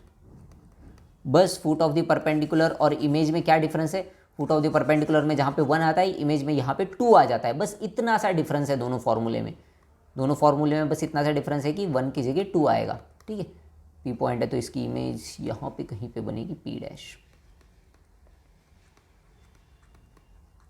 तो दोनों फार्मूले में बस इतना सा डिफरेंस है कि 1 की जगह पे 2 आ जाता है। तुम्हें जो भी पूछा हो उसके हिसाब से तुम फार्मूला लगा सकते हो। फुट ऑफ द परपेंडिकुलर पूछा तो पहला फार्मूला, अगर इमेज ऑफ ए पॉइंट पूछ लिया तो फिर सेकंड वाला फार्मूला।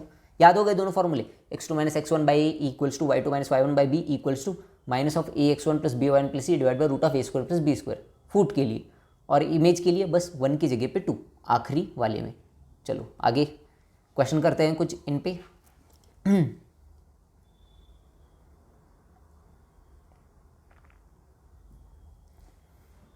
5 सेकेंड का टाइम तुम लोगों को क्वेश्चन को ट्राई करने के लिए, उसके बाद हम करेंगे क्वेश्चन को। If one of the vertices of A square is 3,2, one of the vertex क्या है स्क्वायर का 3,2। तो क्या पूछा है, if one of the vertices of the square is 3,2 and one of the diagonals is along 3x plus 4y plus 8 equal to 0, then find the centre of the square and other vertices. पहले diagram बनाना mandatory है। एक square दिया है, ठीक बात। चलो क्या बोला है कि वन ऑफ द वर्टेक्स है स्क्वायर का 3,2 और एक डायगोनल का इक्वेशन दिया है। अब स्क्वायर में 2 डायगोनल्स होते हैं, देखो ध्यान से देखो, यहाँ पे सब चीज़ें ध्यान से समझ आई जाएगी। देखो स्क्वायर में 2 डायगोनल्स होते हैं, ठीक है। अब ये कौन सा डायगोनल है, ये वाला अगर डायगोनल होगा तो ये पॉइंट इस वाले डायगोनल पे लाई करता है, मतलब इक्वेशन को सेटिस्फाई करना चाहिए, बट इक्वेशन को सेटिस्फाई नहीं कर रहा, मतलब जो डायगोनल का इक्वेशन दिया है वो ये वाला है 3x plus 4y plus 8 equal to 0। क्योंकि अगर दूसरे डायगोनल पे होता बट हमारा पॉइंट उसकी इक्वेशन को सेटिस्फाई नहीं करा, मतलब नहीं है दूसरा डायगोनल। अब हमें बाकी के वर्टाइसेस फाइंड करने हैं और बाकी की चीज़ें भी फाइंड करनी है, सेंटर ऑफ स्क्वायर ये वो। अब देखो क्या, देखो दिख गया किसी को, नहीं? अरे इस 3,2 का जो p मान लोगे तो इसका इमेज p डैश होगा ना, एक डायगोनल पे। देखो ये डायगोनल है, यहाँ पे p पॉइंट है 3,2, तो इसका इमेज यहाँ पे बनेगा ना p डैश, यानी कि दूसरा वर्टेक्स स्क्वायर का। दिख रहा है कि नहीं? मतलब स्क्वायर के जो डायगोनल्स स्क्वायर के डायगोनल्स में एक दूसरे के इमेजेस बनते हैं। दिख रहा है सबको? तो यहाँ से p डैश ईजिली फाइंड कर सकते हो ना, किससे? Image of a point from a line से। क्या होता है formula, x2 minus x1 by, तो p डैश के कोऑर्डिनेट्स मान लो x2 comma y2, x2 minus 3 divided by a मतलब x का coefficient 3 equals to y2 minus y1, तो y2 माइनस y1 क्या है 2 डिवाइड बाई b मतलब ये वाली लाइन में b क्या है 4 equals to minus of 2 times, image वाले में 2 टाइम्स, फुट में सिर्फ एक ही टाइम, और इमेज दूर भी होती है ना इसलिए 2 टाइम्स। चलो 2 times of ax1 plus by1 plus c, मतलब इस पॉइंट को इस वाली लाइन में पुट कर दो, 3 इंटू 3 प्लस 4 इंटू 2 प्लस 8, सही बात है, 3 और 2 ही है ना पॉइंट, हाँ पुट कर दिया, divide by root of a square plus B square, मतलब root of 3 square plus 4 square, root of 3 square plus 4 square 5। अब इसको सिंप्लीफाई कर लो, x2 y2 ईजिली यहाँ से निकल जाएगा, x2 minus 3 by 3 equals to y2 minus 2 by 4 equals to क्या आएगा बोलो? इसको सॉल्व करने के बाद -2 इंटू 9 प्लस 8 प्लस 8, तो ये होगा -2 इंटू 9 और 8 17, 17 8 25 बाय 5। अब 25 बाय 5 ये हो जाएगा 5 टाइम्स, 5 इंटू 2 -10। ठीक है, डायरेक्टली मैंने सॉल्व कर लिया ना पूरे को, पूरा आया -10 सॉल्व होने के बाद। अब इक्वेट कर दो यार, x2 minus 3 by 3 equals to -10, यहाँ से x2 माइनस 3 इक्वल आएगा -30 के, x2 का वैल्यू आएगा -27, y2 का भी वैल्यू निकाल लो, y2 minus 2 by 4 equal to -10, y2 का वैल्यू क्या होगा -38। चलो दो कोऑर्डिनेट्स तो निकल गए, -27 और -38। क्या ये बहुत बड़े आए हैं कोऑर्डिनेट्स? शायद से हमने कहीं पे गलती कर दी शायद, क्योंकि ये कोऑर्डिनेट्स तो नहीं होंगे, गलती हो गई है कहीं पे, देख लो।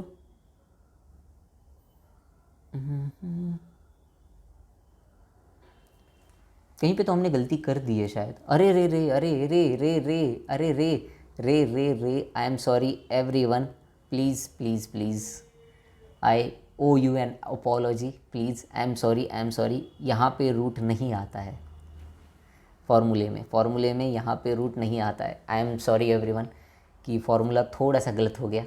तो जो फार्मूला है वहाँ पे रूट नहीं आता, जो रूट है वो आएगा डिस्टेंस वाले फार्मूले में, mod of ax1 + by1 + c divide by root of a² + b²। यही गलती होती है फार्मूले को याद रखने में। हमारे टीचर ने हमसे 11th-12th में कहा भी था कि यही गलती होती है इस फार्मूले को याद रखने में, कि रूट भूल जाते हैं बच्चे, और वही मैं भूल गया मतलब मैं भी बच्चा ही हूँ तो भूल ही गया, क्या करे। तो फार्मूले में रूट नहीं आता, फुट ऑफ व्यू परपेंडिकुलर हो चाहे वो इमेज ऑफ ए पॉइंट हो, रूट वहाँ पे नहीं आता, रूट नहीं आता। तो जिन लोगों ने रूट नहीं लगाया था, या फिर जो लोग बोल रहे होंगे कि रूट नहीं आता सर, आप लोग सही हो बिल्कुल, यहाँ पे रूट नहीं आता। तो रूट ऑफ 25 नहीं आएगा, डायरेक्टली 25 आएगा। हेलो एवरीवन, पता चला? रूट नहीं आता, रूट नहीं आता, ठीक है, रूट नहीं आता फॉर्मूले में। तो 25 होगा तो 25 से 25 कैंसिल हो गए, यहाँ पे सिर्फ -2 बचेगा ना, सही बात है। तो यहाँ पे -2, देखो गलती हो गई ना, गलती हो गई मामू, चलो सही कर देते हैं गलती को।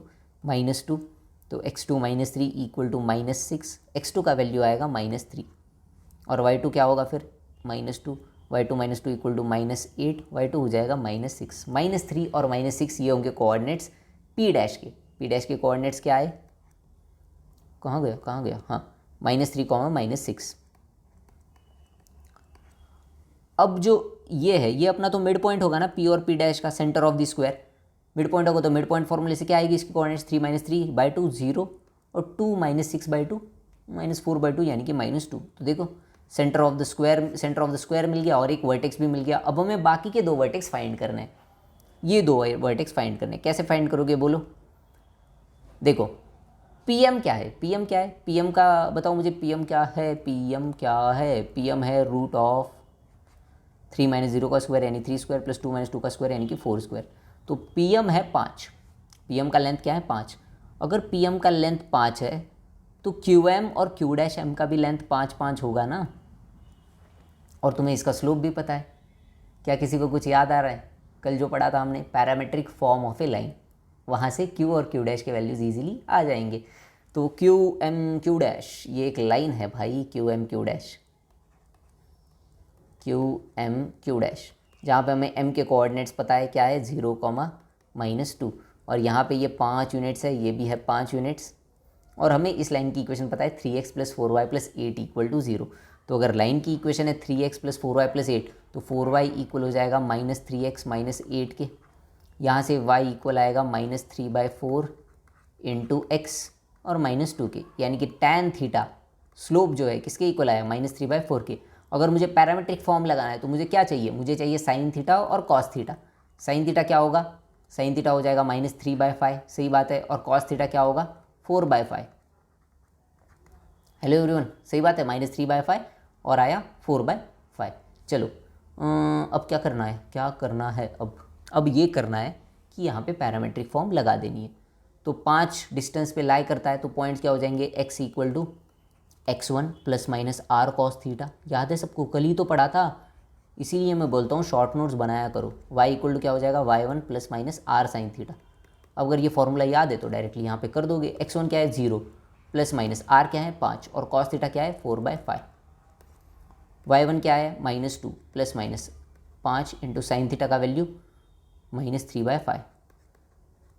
देखो क्या क्या हो रहा है, अब ये आएगा +-4, सही बात है, और ये हो जाएगा -2 +-, तो एक बार प्लस लूँगा तो 4, एक बार माइनस लूँगा तो -4, और एक बार यहाँ पे प्लस लूँगा, ठीक है पहले कैंसिल कर लेते हैं। तो जब मैं प्लस लूँगा तो -2 -3 यानी कि -5, और जब माइनस लूँगा तो -2 + 3 यानी कि 1। तो कोऑर्डिनेट्स क्या होंगे, 4, -5 एक होगा, और दूसरा वाला क्या आएगा, -4,1। ये दोनों होंगे बचे हुए 2 पॉइंट्स के कोऑर्डिनेट्स। तो हमने सभी कुछ सॉल्व कर लिया। यहाँ पे कैसे सॉल्व किया, सबसे पहले हमें इमेज ऑफ ए पॉइंट निकाला, तो पी का इमेज पी डैश आ गया, वहाँ से पी डैश मिल गया। फिर हमने एम निकाला मिड पॉइंट फार्मूला से। फिर हमने क्या देखा कि पी एम का डिस्टेंस हमने फाइंड कर लिया। अब डायगोनल से तो 5 5 5 होंगे सभी, M Q dash M P dash, तो 5 हो गए। तो वहाँ से हमने parametric form of a line use करके बाकी के 2 कोऑर्डिनेट्स भी निकाल लिए। एंड आई होप कि आप सभी लोगों को ये क्वेश्चन समझ में आया होगा। तो क्या हम लोग आगे के क्वेश्चन पे बढ़ सकते हैं? या फिर यहाँ पर भी गलती कर दी हमने, कहीं पे गलती तो नहीं की ना? नहीं, चलो सभी कुछ सही है। आगे चलते हैं। आगे का ये वाला क्वेश्चन यहाँ पे तुम लोग कर लो, बाद में देख लेंगे आगे का आगे। मैं तब तक चेक कर रहा हूँ कि हम लोगों ने कहीं पे गलती तो नहीं की। नहीं, गलती तो नहीं है, बिल्कुल नहीं है गलती कहीं पे। सही है, एकदम सही। चलो बिल्कुल सही। Find the locus of image of the variable point λ², 2 lambda in the line mirror. समझ में आ गया क्वेश्चन? डायग्राम ड्रॉ कर लूँ एक बार। लाइन मिरर है, कोई पॉइंट है λ², 2 लैम्डा। इसका हमें जो इमेज मिलेगा ना, इस इमेज का हमें लोकस चाहिए। अब जिस पॉइंट का लोकस चाहिए, कोऑर्डिनेट सिस्टम का लेक्चर देखा है ना सबने, इसलिए मैं बोलता हूँ यार, देखो कोई भी लेक्चर स्किप मत करो, देखा नहीं तो जाके देख लो। कोऑर्डिनेट ज्योमेट्री सभी कुछ इंटरकनेक्टेड है। अगर कहीं पे भी कुछ भूल गया फिर कैसे करोगे फिर? तो लोकस कैसे फाइंड करते हैं? जो भी वेरिएबल पॉइंट है उसके उस पॉइंट को मान लो h, k। मैंने h, k निकालना, तो मैंने इस पॉइंट को मान लिया h, k। लाइन का इक्वेशन है x - y + 1 = 0। इसके इमेज का लोकस निकालना है। पहले इमेज तो निकाल लो, क्या होगा, x2 - x1 k - 2 lambda divided by a क्या होगा 1 इक्वल्स टू, अरे x2 - x1 है ना, तो h - λ² equal to y2 - y1, तो k - 2 lambda divided by b यानी कि -1 इक्वल टू, इमेज निकाल रहे हैं तो -2 टाइम्स ऑफ, ठीक है, ax1 + by1 + c, λ² + 2 लैम्डा को रख दो इस वाली इक्वेशन में, तो λ² - 2 lambda + 1, λ² - 2 lambda + 1 divided by root नहीं, a² + b², 1² + 1² यानी कि डिवाइडेड बाय 2। ओके, तो 2 से तो 2 यहाँ पे कैंसिल हो गया। h - λ² equals to 2 lambda - k equals to -λ² + 2 lambda - 1। अब यहाँ से h वाले को कंपेयर कर लो, h वालों को कंपेयर करोगे तो h - λ² इक्वल टू -λ² + 2 लैम्डा - 1। देखो λ² गया, h का वैल्यू क्या आया 2 लैम्डा - 1। सिमिलरली k भी निकाल लो, 2 लैम्डा - k किसके इक्वल आएगा, -λ² + 2 लैम्डा - 1 के। 2 लैम्डा से 2 लैम्डा गया, माइनस से दोनों तरफ मैंने मल्टीप्लाई कर दिया, k इक्वल्स टू λ² + 1। हाँ, कुछ याद आ रहा है इनको देख के? याद आ रहा है कुछ? इसलिए मैं बोलता हूँ सभी लेक्चर अटेंड किया करो। h का वैल्यू लैम्डा के फॉर्म में, k का वैल्यू लैम्डा के फॉर्म में। अगर लोकस निकालना है, लैम्डा को एलिमिनेट करना पड़ेगा। कैसे एलिमिनेट करेंगे लैम्डा को? लैम्डा का वैल्यू यहाँ से लिख दोगे h + 1/2 और इसको पुट कर दोगे सेकेंड इक्वेशन में, k इक्वल टू λ² + 1 है ना, तो k equals to h + 1/2 whole square + 1। अब यहाँ से k इक्वल आएगा h² + 1 + 2h + 4 डिवाइडेड बाय 4, यहाँ पर के 4k, h² + 2h - 4k + 5 = 0। आखिरी स्टेप में हम लोग क्या करते हैं, h और k को x और y से रिप्लेस कर देते हैं, x² + 2x - 4y + 5 = 0। This is the locus of the image of जो भी है। आई होप सबको समझ में आ रहा होगा सभी चीज़ें।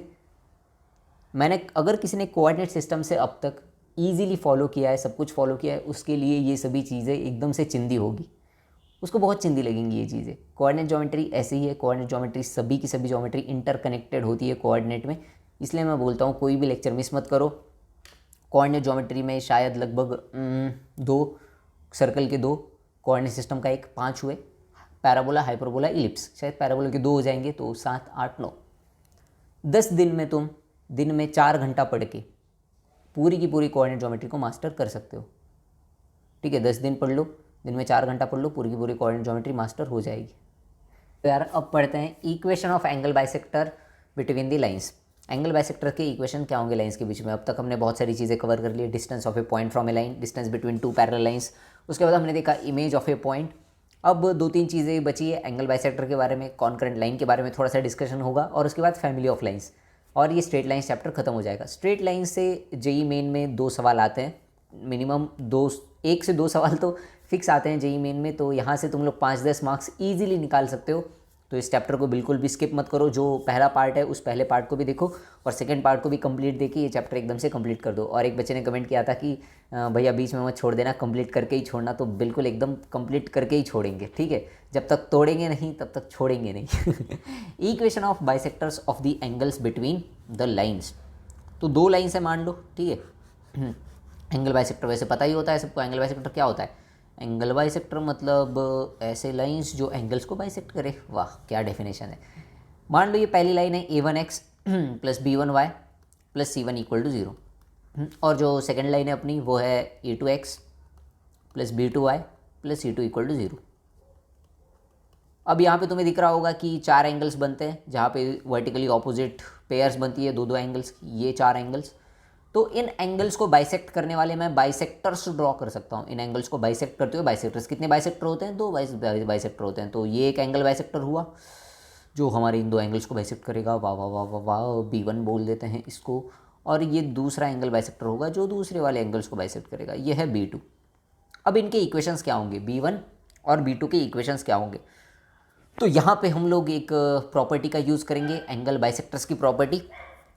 एंगल बाइसेक्टर्स की ये प्रॉपर्टी होती है ना यार कि एंगल बाइसेक्टर के किसी भी पॉइंट से, एंगल बाइसेक्टर की ये प्रॉपर्टी होती है कि ओके, एक बार माइक ठीक कर लेते हैं। हाँ, एंगल बाइसेक्टर की ये प्रॉपर्टी होती है कि एंगल बाइसेक्टर के किसी भी पॉइंट का उन दो लाइन से डिस्टेंस हमेशा सेम रहेगा। यानी अगर मैं इस वाले एंगल बाइसेक्टर पे कोई एक जनरल पॉइंट लूँगा h, के या फिर x, y बोल सकते हो इस पॉइंट को, तो इस पॉइंट का जो डिस्टेंस है ना दोनों लाइन से, वो हमेशा इक्वल होगा। ये जो डिस्टेंसेस है ये दोनों डिस्टेंस इक्वल रहेंगे। यानी अगर ये डिस्टेंस को मैं बोल दूँ d1, ये d2, तो d1 इक्वल होगा d2 के। एंगल बाइसेक्टर का कोई भी पॉइंट इस वाली प्रॉपर्टी को सेटिस्फाई करता है कि उसका डिस्टेंस दोनों लाइन से सेम होता है।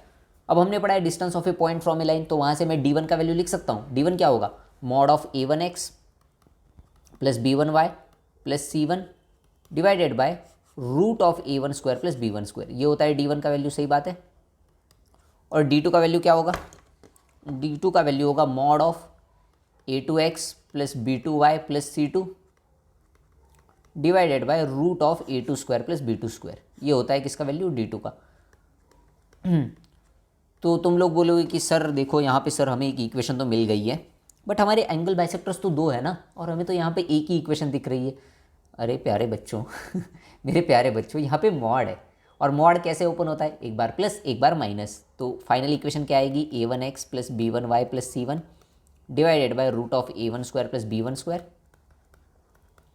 Equal to plus minus a2x plus b2y plus c2 divided by root of a2 square plus b2 square. और ये होंगे तुम्हारे एंगल बाइसेक्टर्स के इक्वेशन। 2 लाइंस के जो 2 एंगल बाइसेक्टर होंगे उनके इक्वेशन तुम्हें इस इक्वेशन से मिल जाएंगे। काफ़ी इंपॉर्टेंट रिजल्ट है ये, शॉर्ट नोट्स में बिल्कुल होना ही चाहिए ये वाला रिजल्ट। अब एक बार प्लस वाला साइन लोगे तो एक लाइन मिलेगी, माइनस वाला साइन लोगे दूसरा एंगल बाइसेक्टर मिल जाएगा। प्लस वाला साइन लेके एक एंगल बाइसेक्टर, माइनस वाला साइन लेके दूसरा एंगल बाइसेक्टर। ये हुआ एंगल बाइसेक्टर्स का डिस्कशन। अब देखो, जब भी 2 लाइन्स इंटरसेक्ट करती है तो एक अक्यूट एंगल बनता है दोनों के बीच में, और दूसरा ऑब्ट्यूज एंगल बनता है। तो हम लोग कैसे बता सकते हैं कि ये जो एंगल बाइसेक्टर है इनमें से कौन सा अक्यूट वाला एंगल बाइसेक्टर होगा और कौन सा ऑब्ट्यूज वाला एंगल बाइसेक्टर होगा। वो चीज़ भी हम लोग इजीली यहाँ पे बता सकते हैं। और वही है अपना अगला टॉपिक कि acute angle bisector and obtuse angle bisector तुम लोग कैसे फाइंड कर सकते हो। चिंदी सा टॉपिक है acute angle bisector and obtuse angle bisector. तो अगर तुम्हें पता करना है कि इन दोनों में से कौन सा अक्यूट वाला एंगल बाइसेक्टर है और कौन सा वाला ऑब्ट्यूज वाला एंगल बाइसेक्टर है, तो उसके लिए एक प्रूफ भी है इस वाले रिजल्ट का। बट प्रूफ का डिस्कशन हम लोग यहाँ पे नहीं कर सकते क्योंकि बहुत टाइम चला जाएगा उसमें। तो जो अगर प्रूफ चाहते हैं वो लोग बुक में जाके देख सकते हैं, ईजी प्रूफ है। तो तुम्हें वैल्यू फाइंड करना है a1 a2 plus b1 b2 का। किसका वैल्यू फाइंड करना है, A1 A2 plus B1 B2 का। A1 A2 और B1 B2 क्या है, एक्स और वाई की इक्वेशन हमारी दो लाइन्स में, दो लाइन्स की इक्वेशन थी ना हमारी, A1x original lines, B1y plus C1 equal to 0, और दूसरी लाइन थी A2x plus B2y plus C2 equal to 0। तो इस वाली लाइन में तुम्हें क्या करना है, A1 A2 plus B1 B2 का वैल्यू फाइंड करना है। अगर A1 A2 plus B1 B2 greater than 0 हुआ, यानी कि पॉजिटिव हुआ, जो तो फिर जो तुम्हारा पॉजिटिव वाला एंगल बाइसेक्टर होगा ना, पॉजिटिव साइन के साथ, ये वाला पॉजिटिव वाला एंगल बाइसेक्टर हो जाएगा ऑब्ट्यूज वाला एंगल बाइसेक्टर। अगर A1 A2 plus B1 B2 का वैल्यू ग्रेटर देन 0 है, इसका मतलब अगर वो पॉजिटिव है तो पॉजिटिव वाला एंगल बाइसेक्टर कौन सा होगा, ऑब्ट्यूज एंगल बाइसेक्टर, और बचा हुआ जो नेगेटिव है वो हो जाएगा अक्यूट एंगल बाइसेक्टर। ठीक है, पॉजिटिव वाला ऑब्ट्यूज, तो फिर जो बचा हुआ है वो अक्यूट अपने आप ही। ठीक है, और अगर A1 A2 plus B1 B2 का वैल्यू लेस देन 0 है, मान लो सेकेंड केस ये भी हो सकता है कि A1 A2 plus B1 B2 का वैल्यू क्या हो, लेस देन 0। अगर ये वैल्यू लेस देन 0 है तो नेगेटिव वाला जो एंगल बाइसेक्टर होगा वो ऑब्ट्यूज एंगल बाइसेक्टर होगा। ठीक है, बस ऑब्ट्यूज को याद रख लो, ऑब्ट्यूज याद है तो जो बचा हुआ है वो वाला अक्यूट होगा। चिंदी सी बात है ये। ठीक है,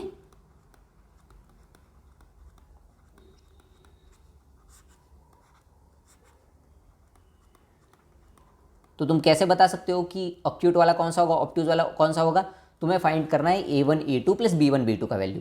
अगर A1 A2 plus B1 B2 का वैल्यू पॉजिटिव है तो पॉजिटिव वाला angle bisector obtuse angle bisector. अगर A1 A2 plus B1 B2 का वैल्यू नेगेटिव है तो नेगेटिव वाला angle bisector obtuse angle bisector. आ रहा है समझ में सबको? चलो, ऑब्ट्यूज एंगल बाइसेक्टर। ठीक है, इधर का थोड़ा सा नहीं आ रहा होगा स्क्रीन में, बट वो नोट्स में आ जाएगा, टेलीग्राम चैनल पे जाके नोट्स डाउनलोड कर सकते हो। आगे एक लास्ट कॉन्सेप्ट बचा है बाइसेक्टर्स में, वो है bisector containing a given point.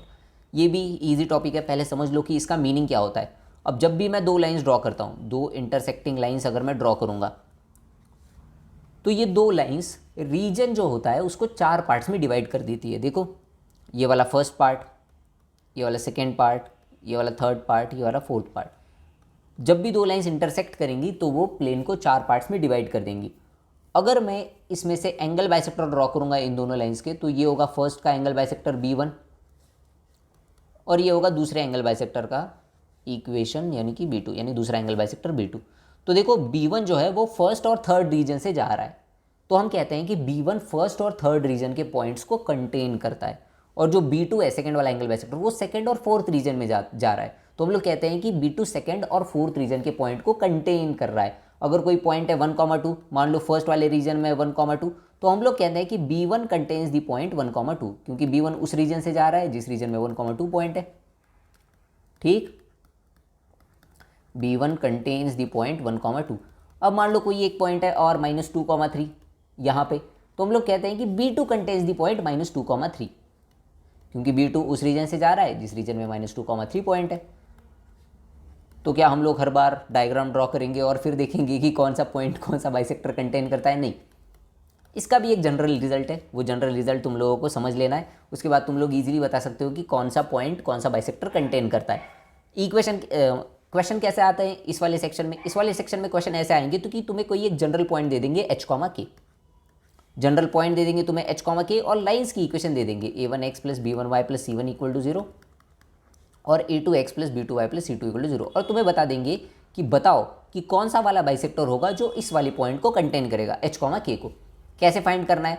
सबसे पहला स्टेप, तुम्हें इस पॉइंट को लाइन की दोनों इक्वेशन में रख देना है। ठीक है, मान लो ये L1 लाइन है, ये L2 लाइन है, तो तुम्हें h, k को L1 और L2 दोनों में रख देना है।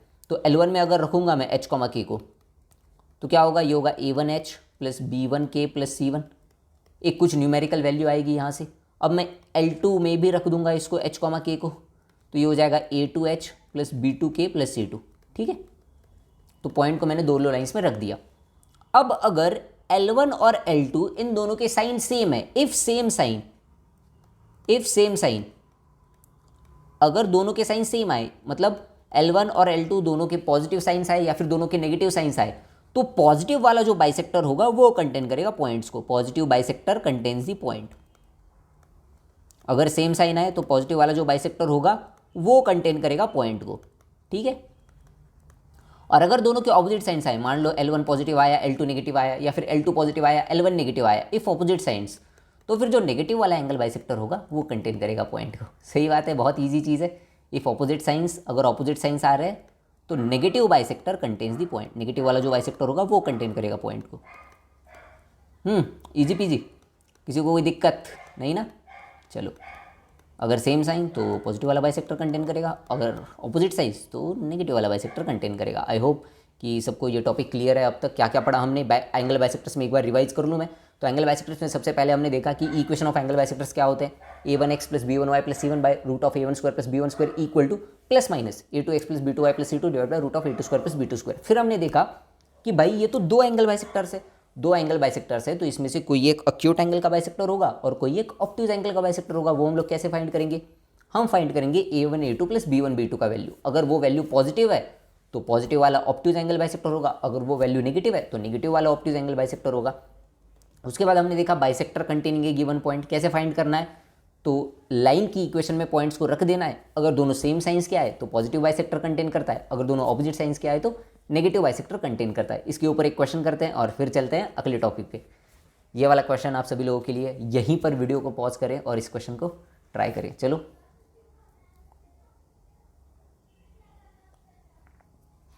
5 सेकंड का टाइम देता हूँ, पॉज करके ट्राई कर लो यार क्वेश्चन को। ठीक है, अब मैं कर दूँ। देखो यहाँ पे लाइन्स की इक्वेशन क्या दी है, 4x plus 3y minus 6 equal to 0, 4x plus 3y minus 6 equal to 0। और दूसरा इक्वेशन क्या है, 5x plus 12y plus 9 equal to 0, 5x plus 12y plus 9 equal to 0। और देखो फर्स्ट और सेकंड क्वेश्चन में वो बोला है कि ऑप्टिक एंगल बाइसेक्टर फाइंड करो और अक्यूट एंगल का बाइसेक्टर फाइंड करो। सबसे पहले क्या करोगे, सबसे पहले इसके बाइसेक्टर तो फाइंड कर लेते ना। वैसे भी हमें अक्यूट और ऑप्ट्यूज बताना ही है तो उसके लिए हमें इक्वेशंस तो चाहिए बाइसेक्टर के। पहले बाइसेक्टर फाइंड कर लेते हैं। इक्वेशंस क्या होगा, a1x यानी कि 4x plus 3y minus 6 divided by root of a1 square plus b1 square, तो root of 4 square plus 3 square, सही बात है, equal to plus minus 5x plus 12y plus 9 divided by root of 5 square plus 12 square.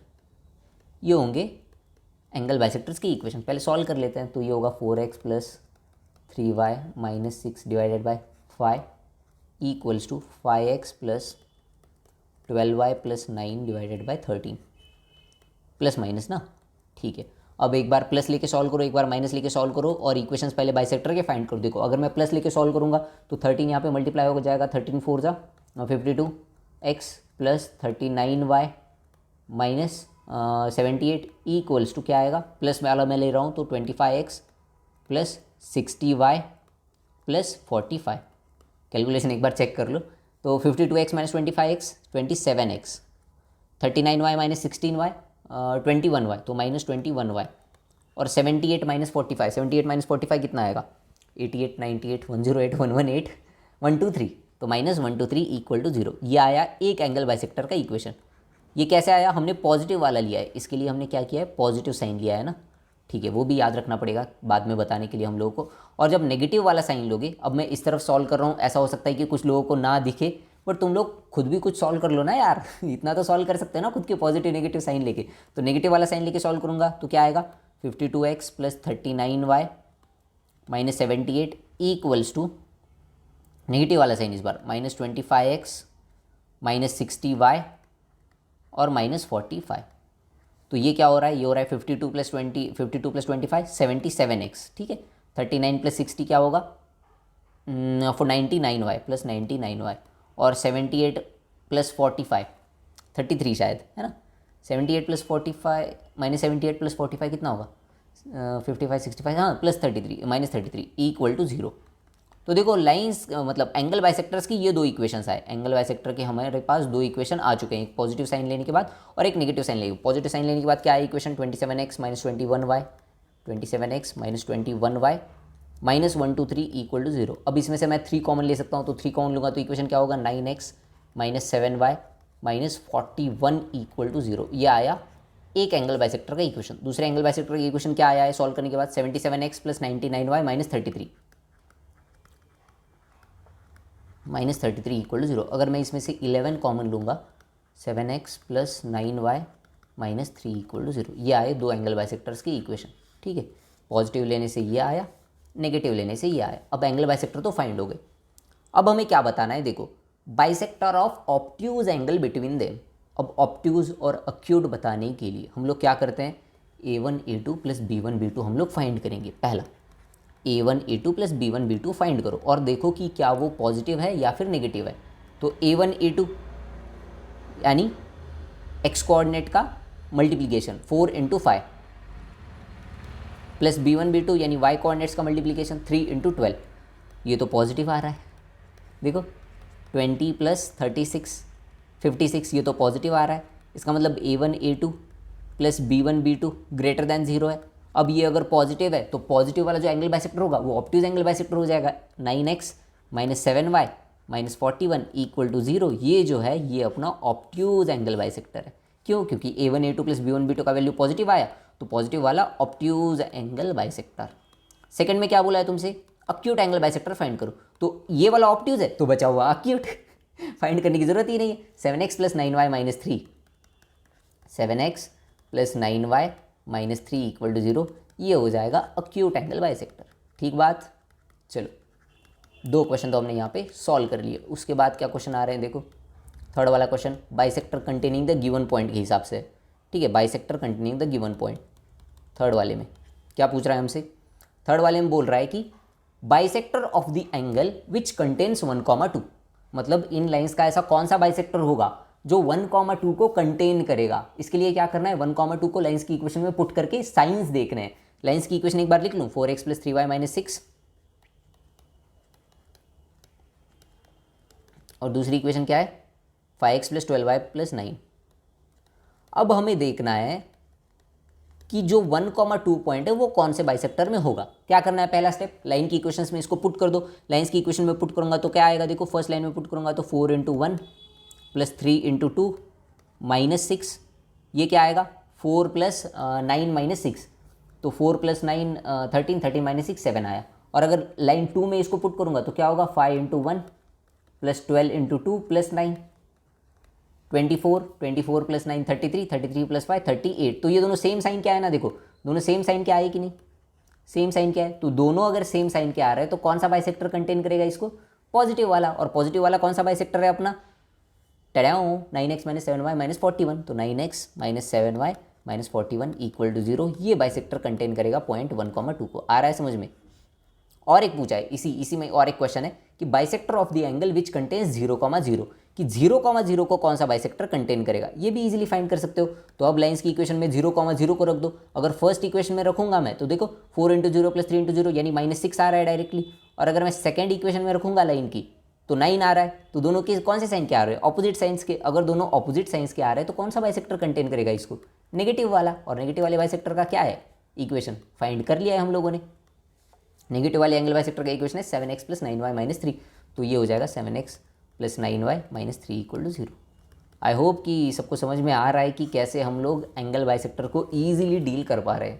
पहले मैंने angle bisectors find कर लिए, मुझको बताना था कि इसमें से ऑब्ट्यूज और अक्यूट कौन सा है, तो A1 A2 plus B1 B2 का मैंने सहारा लिया। अगर वो ग्रेटर दैन 0 है तो पॉजिटिव वाला ऑब्ट्यूज, बचा हुआ अक्यूट। उसके बाद हमने देखा कि bisector containing the given point के लिए क्या करना है, पॉइंट्स को लाइन की इक्वेशन में रख देना है। अगर सेम साइन आया तो पॉजिटिव वाला कंटेन करेगा, ऑपोजिट साइन आया तो नेगेटिव वाला कंटेन करेगा। क्लियर है सबको। चलो तो यहाँ पे एंगल बाइसेक्टर्स का कॉन्सेप्ट खत्म होता है। अगले कॉन्सेप्ट पे हम लोग चलते हैं, कॉनकरेंसी ऑफ 3 लाइन्स। 3 लाइन्स कब कॉनकरेंट होती है। सबसे पहले तो कॉनकरेंसी क्या होता है, एक पॉइंट पे इंटरसेक्ट करना। अगर 3 लाइन्स एक पॉइंट पे इंटरसेक्ट कर रही है तो हम लोग कहते हैं कि वो तीनों लाइंस कैसी है, कॉनकरेंट है। देखो यहाँ पे ये 3 लाइंस कैसी है, कॉनकरेंट। तो क्या कंडीशन होगी, 3 लाइंस कॉनकरेंट हो। मान लो ये L1 है, ये L2 है और L3 है। इनके मैंने तुम्हें जनरल इक्वेशन दे दी है, A1x plus B1y plus C1 equal to 0। L2 का कुछ इक्वेशन है A2x plus B2y plus C2 equal to 0। और L3 का कुछ इक्वेशन है A3x plus B3y plus C3 equal to 0। अब कैसे कंडीशन फाइंड करोगे वो मैं तुम्हें बता देता हूँ। देखो तुम्हारे पास ये 2 इक्वेशंस है ना, 2 इक्वेशंस 2 वेरिएबल्स है। इन दोनों इक्वेशन से x और y का वैल्यू निकाल लोगे तुम लोग। 2 इक्वेशन 2 वेरिएबल, इजीली x और y का वैल्यू निकल जाएगा in terms of A1 B1 C1 A2 B2 C2। क्या करो फिर, जो भी x और y का वैल्यू आता है ना इन दोनों इक्वेशन से, उसको थर्ड इक्वेशन में पुट कर दो और वहाँ से तुम्हें मिल जाएगा कि कौन सा इनका पॉइंट ऑफ इंटरसेक्शन होगा। अगर एक ही पॉइंट ऑफ इंटरसेक्शन है तो तीनों एक ही पॉइंट पे इंटरसेक्ट कर रहे हैं ना, तो इनका जो इंटरसेक्शन पॉइंट होगा वो इसको भी सेटिस्फाई करेगा, तो वहाँ से तुम्हें कंडीशन मिल जाएगी। तो वहाँ से तुम अगर डिराइव करोगे तो आखिर में कंडीशन क्या आती है, कंडीशन आती है ये mod of A1 B1 C1 A2 B2 C2 A3 B3 C3। अगर इनका डिटर्मिनेंट फाइंड करोगे इस 3x3 मैट्रिक्स का, और अगर वो इक्वल टू 0 है तो तुम्हारी लाइंस कैसी है, कॉन्करेंट है। ये होती है कंडीशन फॉर कॉन्करेंसी। अगर तुम्हें चेक करना है कि 3 लाइंस कॉन्करेंट है कि नहीं, इस वाली कंडीशन से तुम लोग इजीली चेक कर सकते हो, कंडीशन फॉर कॉन्करेंसी। ठीक, चलो ईजी है, बिल्कुल याद रखना कितना ईजी है इस वाली कंडीशन को। A1 B1 C1 A2 B2 C2 A3 B3 C3, अगर ये इक्वल टू 0 है इनका डिटर्मिनेंट, तो तुम्हारी तीनों लाइंस कैसी होंगी, कॉन्करेंट। क्वेश्चन करते हैं इस पे, चलो क्वेश्चन करो ये वाला।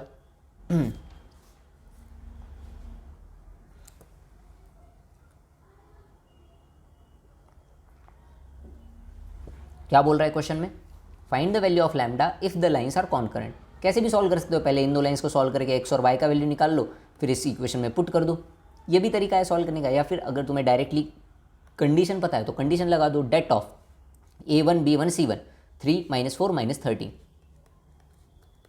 A2 B2 C2 8 - 11 - 33 और A3 B3 C3 2 - 3 लैम्डा। ये किसके इक्वल होना चाहिए, इसका डिटरमिनेंट 0 के इक्वल।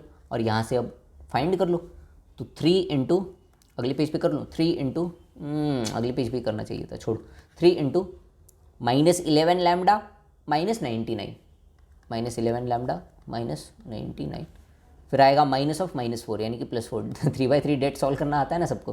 +4 इंटू 8 लैम्डा +66, बस मैं डिटर्मिनेंट सॉल्व कर रहा हूँ, ठीक है। और -13 इंटू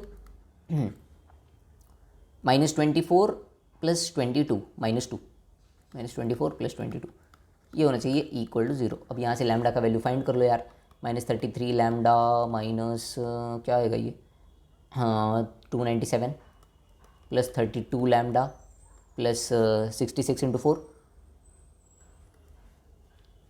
264, और ये हो जाएगा प्लस, अरे यार बहुत बड़ा हो रहा है ये, 13 इंटू 24 क्या होगा,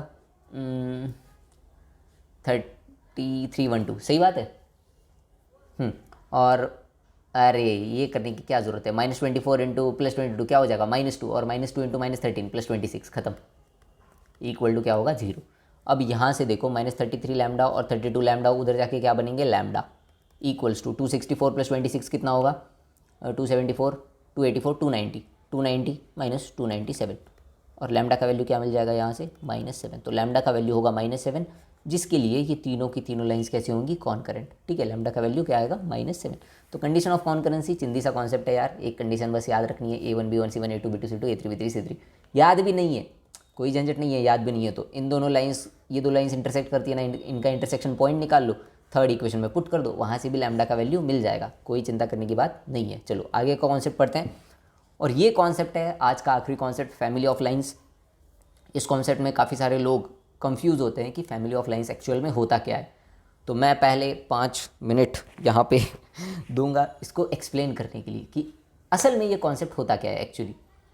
तो फैमिली ऑफ लाइंस हमें उन सभी लाइंस का इक्वेशन देता है जो एक सर्टन पॉइंट से पास करती है। मान लो ये देखो, ये सभी लाइंस एक पॉइंट से पास कर रही है ना, तो इन सभी लाइंस का मैं एक जनरल इक्वेशन लिख सकता हूँ, और उसी इक्वेशन को हम कहते हैं फैमिली ऑफ लाइंस। हम कहते हैं कि वो इक्वेशन फैमिली ऑफ लाइंस को रिप्रेजेंट कर रहा है। फैमिली ऑफ लाइंस मतलब ऐसी लाइंस जो एक पॉइंट से पास करती हो, तो इन सभी लाइंस का मिला के मैं एक जनरल इक्वेशन लिख सकता हूँ, उसी को हम कहते हैं फैमिली ऑफ लाइंस। अब कैसे मैं जनरल इक्वेशन लिख सकता हूँ, तो उसके लिए मुझे किसी भी दो लाइंस का इक्वेशन पहले चाहिए, ये नेसेसरी चीज़ है। अगर तुम्हें फैमिली ऑफ लाइंस का इक्वेशन लिखना है तो पहले दो लाइंस का इक्वेशन चाहिए, जिससे तुम्हें पता चले कि इंटरसेक्शन पॉइंट क्या है और उससे पास होने वाली लाइंस का फिर इक्वेशन क्या होगा। मान लो मुझे दो लाइंस का इक्वेशन पता है, A1x + B1y + C1 = 0, और दूसरी लाइन है A2x + B2y + C2 = 0। मुझे इन दो लाइंस का इक्वेशन पता है, और मुझे अब जनरल इक्वेशन लिखना है जो ये बाकी की लाइंस फॉलो करे, जो सेम पॉइंट से पास करती है। तो मैं एक हवे में मैंने एक इक्वेशन लिख दिया, ठीक है, मैंने गैस किया और गैस करके मैंने बस एक इक्वेशन लिख दिया। कौन सा equation, A1x + B1y + C1 + lambda times of a2x plus b2y plus c2 equal to 0। अब लैम्डा यहाँ पे कोई भी रियल नंबर हो सकता है। मैंने ये इक्वेशन लिख दिया। अब इस इक्वेशन को लिख के मैं बस बैठा हूँ, ठीक है, मुझे कुछ काम नहीं था, मैं ऐसे ही बैठा था एप्पल ट्री के नीचे, और एप्पल ट्री के नीचे बैठे बैठे मैंने सोचा कि ठीक है भाई, मुझे फैमिली ऑफ लाइंस का इक्वेशन लिखना है, यानी ऐसी लाइंस जो एक ही पॉइंट से पास करे। इन सभी लाइंस का मुझे जनरल इक्वेशन लिखना है, और मुझे दो लाइंस पता है, तो उन दो लाइंस का यूज़ करके मैंने ये वाला इक्वेशन लिख दिया, ठीक है। अब मैं इक्वेशन लिखने के बाद इक्वेशन को एनालाइज करने के लिए बैठा। तो इक्वेशन को एनालाइज करते वक्त सबसे पहली चीज़ तुम्हें क्या दिखती है कि ये है linear equation in two variables. दिख रहा है सबको, है कि नहीं? एक्स और वाई में ये इक्वेशन है ना। अगर x कॉमन ले लोगे तो a1 प्लस लैम्डा a2 आ जाएगा, y कॉमन ले लोगे तो b1 प्लस लैम्डा b2 आ जाएगा, और constant term c1 plus lambda c2 आएगी। तो ये लीनियर इक्वेशन है इन x एंड y, ये एक लीनियर इक्वेशन है इन x एंड y। और हमें पता है कि कोई भी लीनियर इक्वेशन अगर x और y में होती है तो वो स्ट्रेट लाइन को रिप्रेजेंट करती है। पता है सबको, अगर कोई भी एक लीनियर इक्वेशन लिख दोगे x और y में तो वो स्ट्रेट लाइन को रिप्रेजेंट करेगी। यानी पहला तो मैंने यहाँ से डिडक्शन कर लिया, पहली चीज़ मैंने यहाँ से डिड्यूस की, कंक्लूड की कि ये जो इक्वेशन है ये एक लाइन को रिप्रेजेंट करेगी।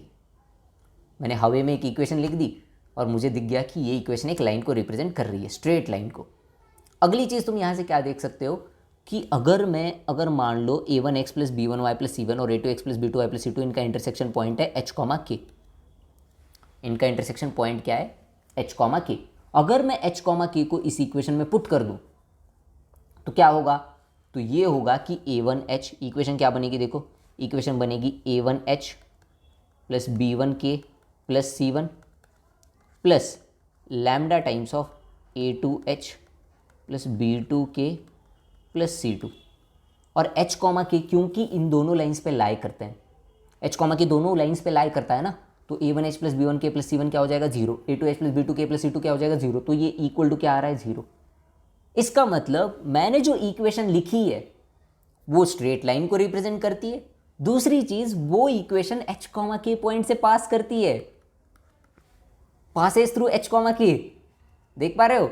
मैंने एक हवे में इक्वेशन लिख दी, और हवे में इक्वेशन लिखने के बाद मैंने उसको एनालाइज किया तो मुझे दिखा कि ये तो भाई एक स्ट्रेट लाइन है और ये h, k से पास करती है। और लैम्डा का वैल्यू मैं कुछ भी रख दूं, ये दोनों फैक्ट्स तो कभी चेंज नहीं होंगे ना। लैम्डा का वैल्यू कुछ भी रख दो, स्ट्रेट लाइन ही रहेगी और h, k से पास भी करेगी। मतलब ये रिप्रेजेंट करती है उन सभी लाइंस को जो कि स्ट्रेट लाइंस है और h, k से पास करती है, और इन्हीं को हम कहते हैं फैमिली ऑफ लाइंस का जनरल इक्वेशन।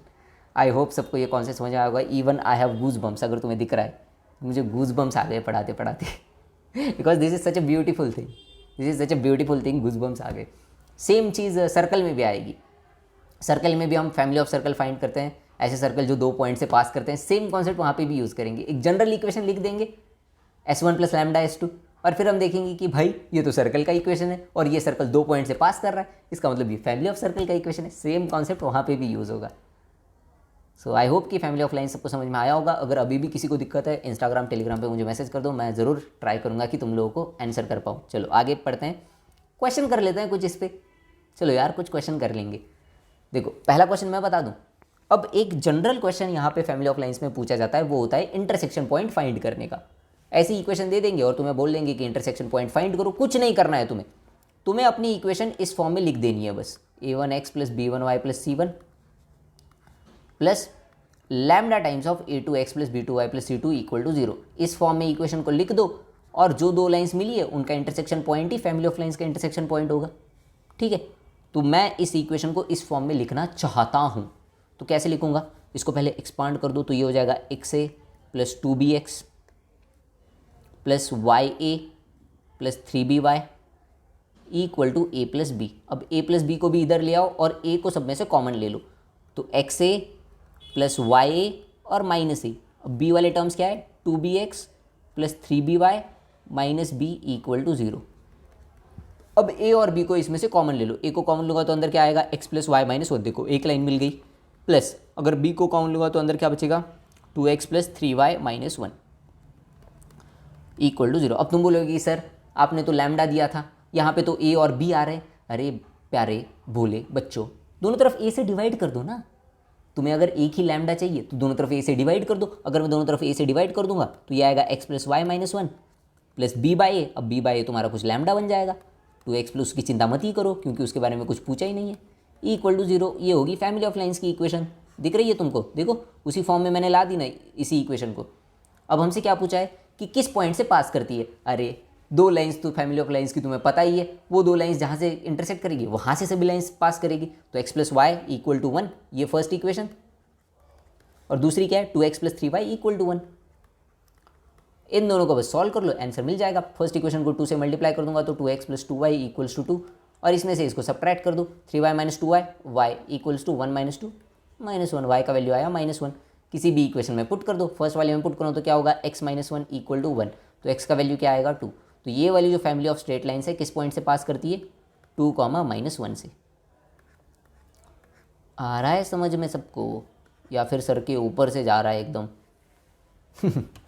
चलो अगला क्वेश्चन करते हैं, और शायद ये आखिरी क्वेश्चन है। बिल्कुल ये आज का आखिरी क्वेश्चन है, और इसी के साथ हमने स्ट्रेट लाइंस को एक बहुत ही अच्छे तरीके से यहाँ पे कवर कर लिया है। वीडियो को पसंद आया तो यार वीडियो को लाइक करना मत भूलना, शेयर भी करो दोस्तों के साथ, या फिर शेयर नहीं करोगे कि सर कंपटीशन बढ़ जाएगा। देखो, find the straight line passing through the point of intersection.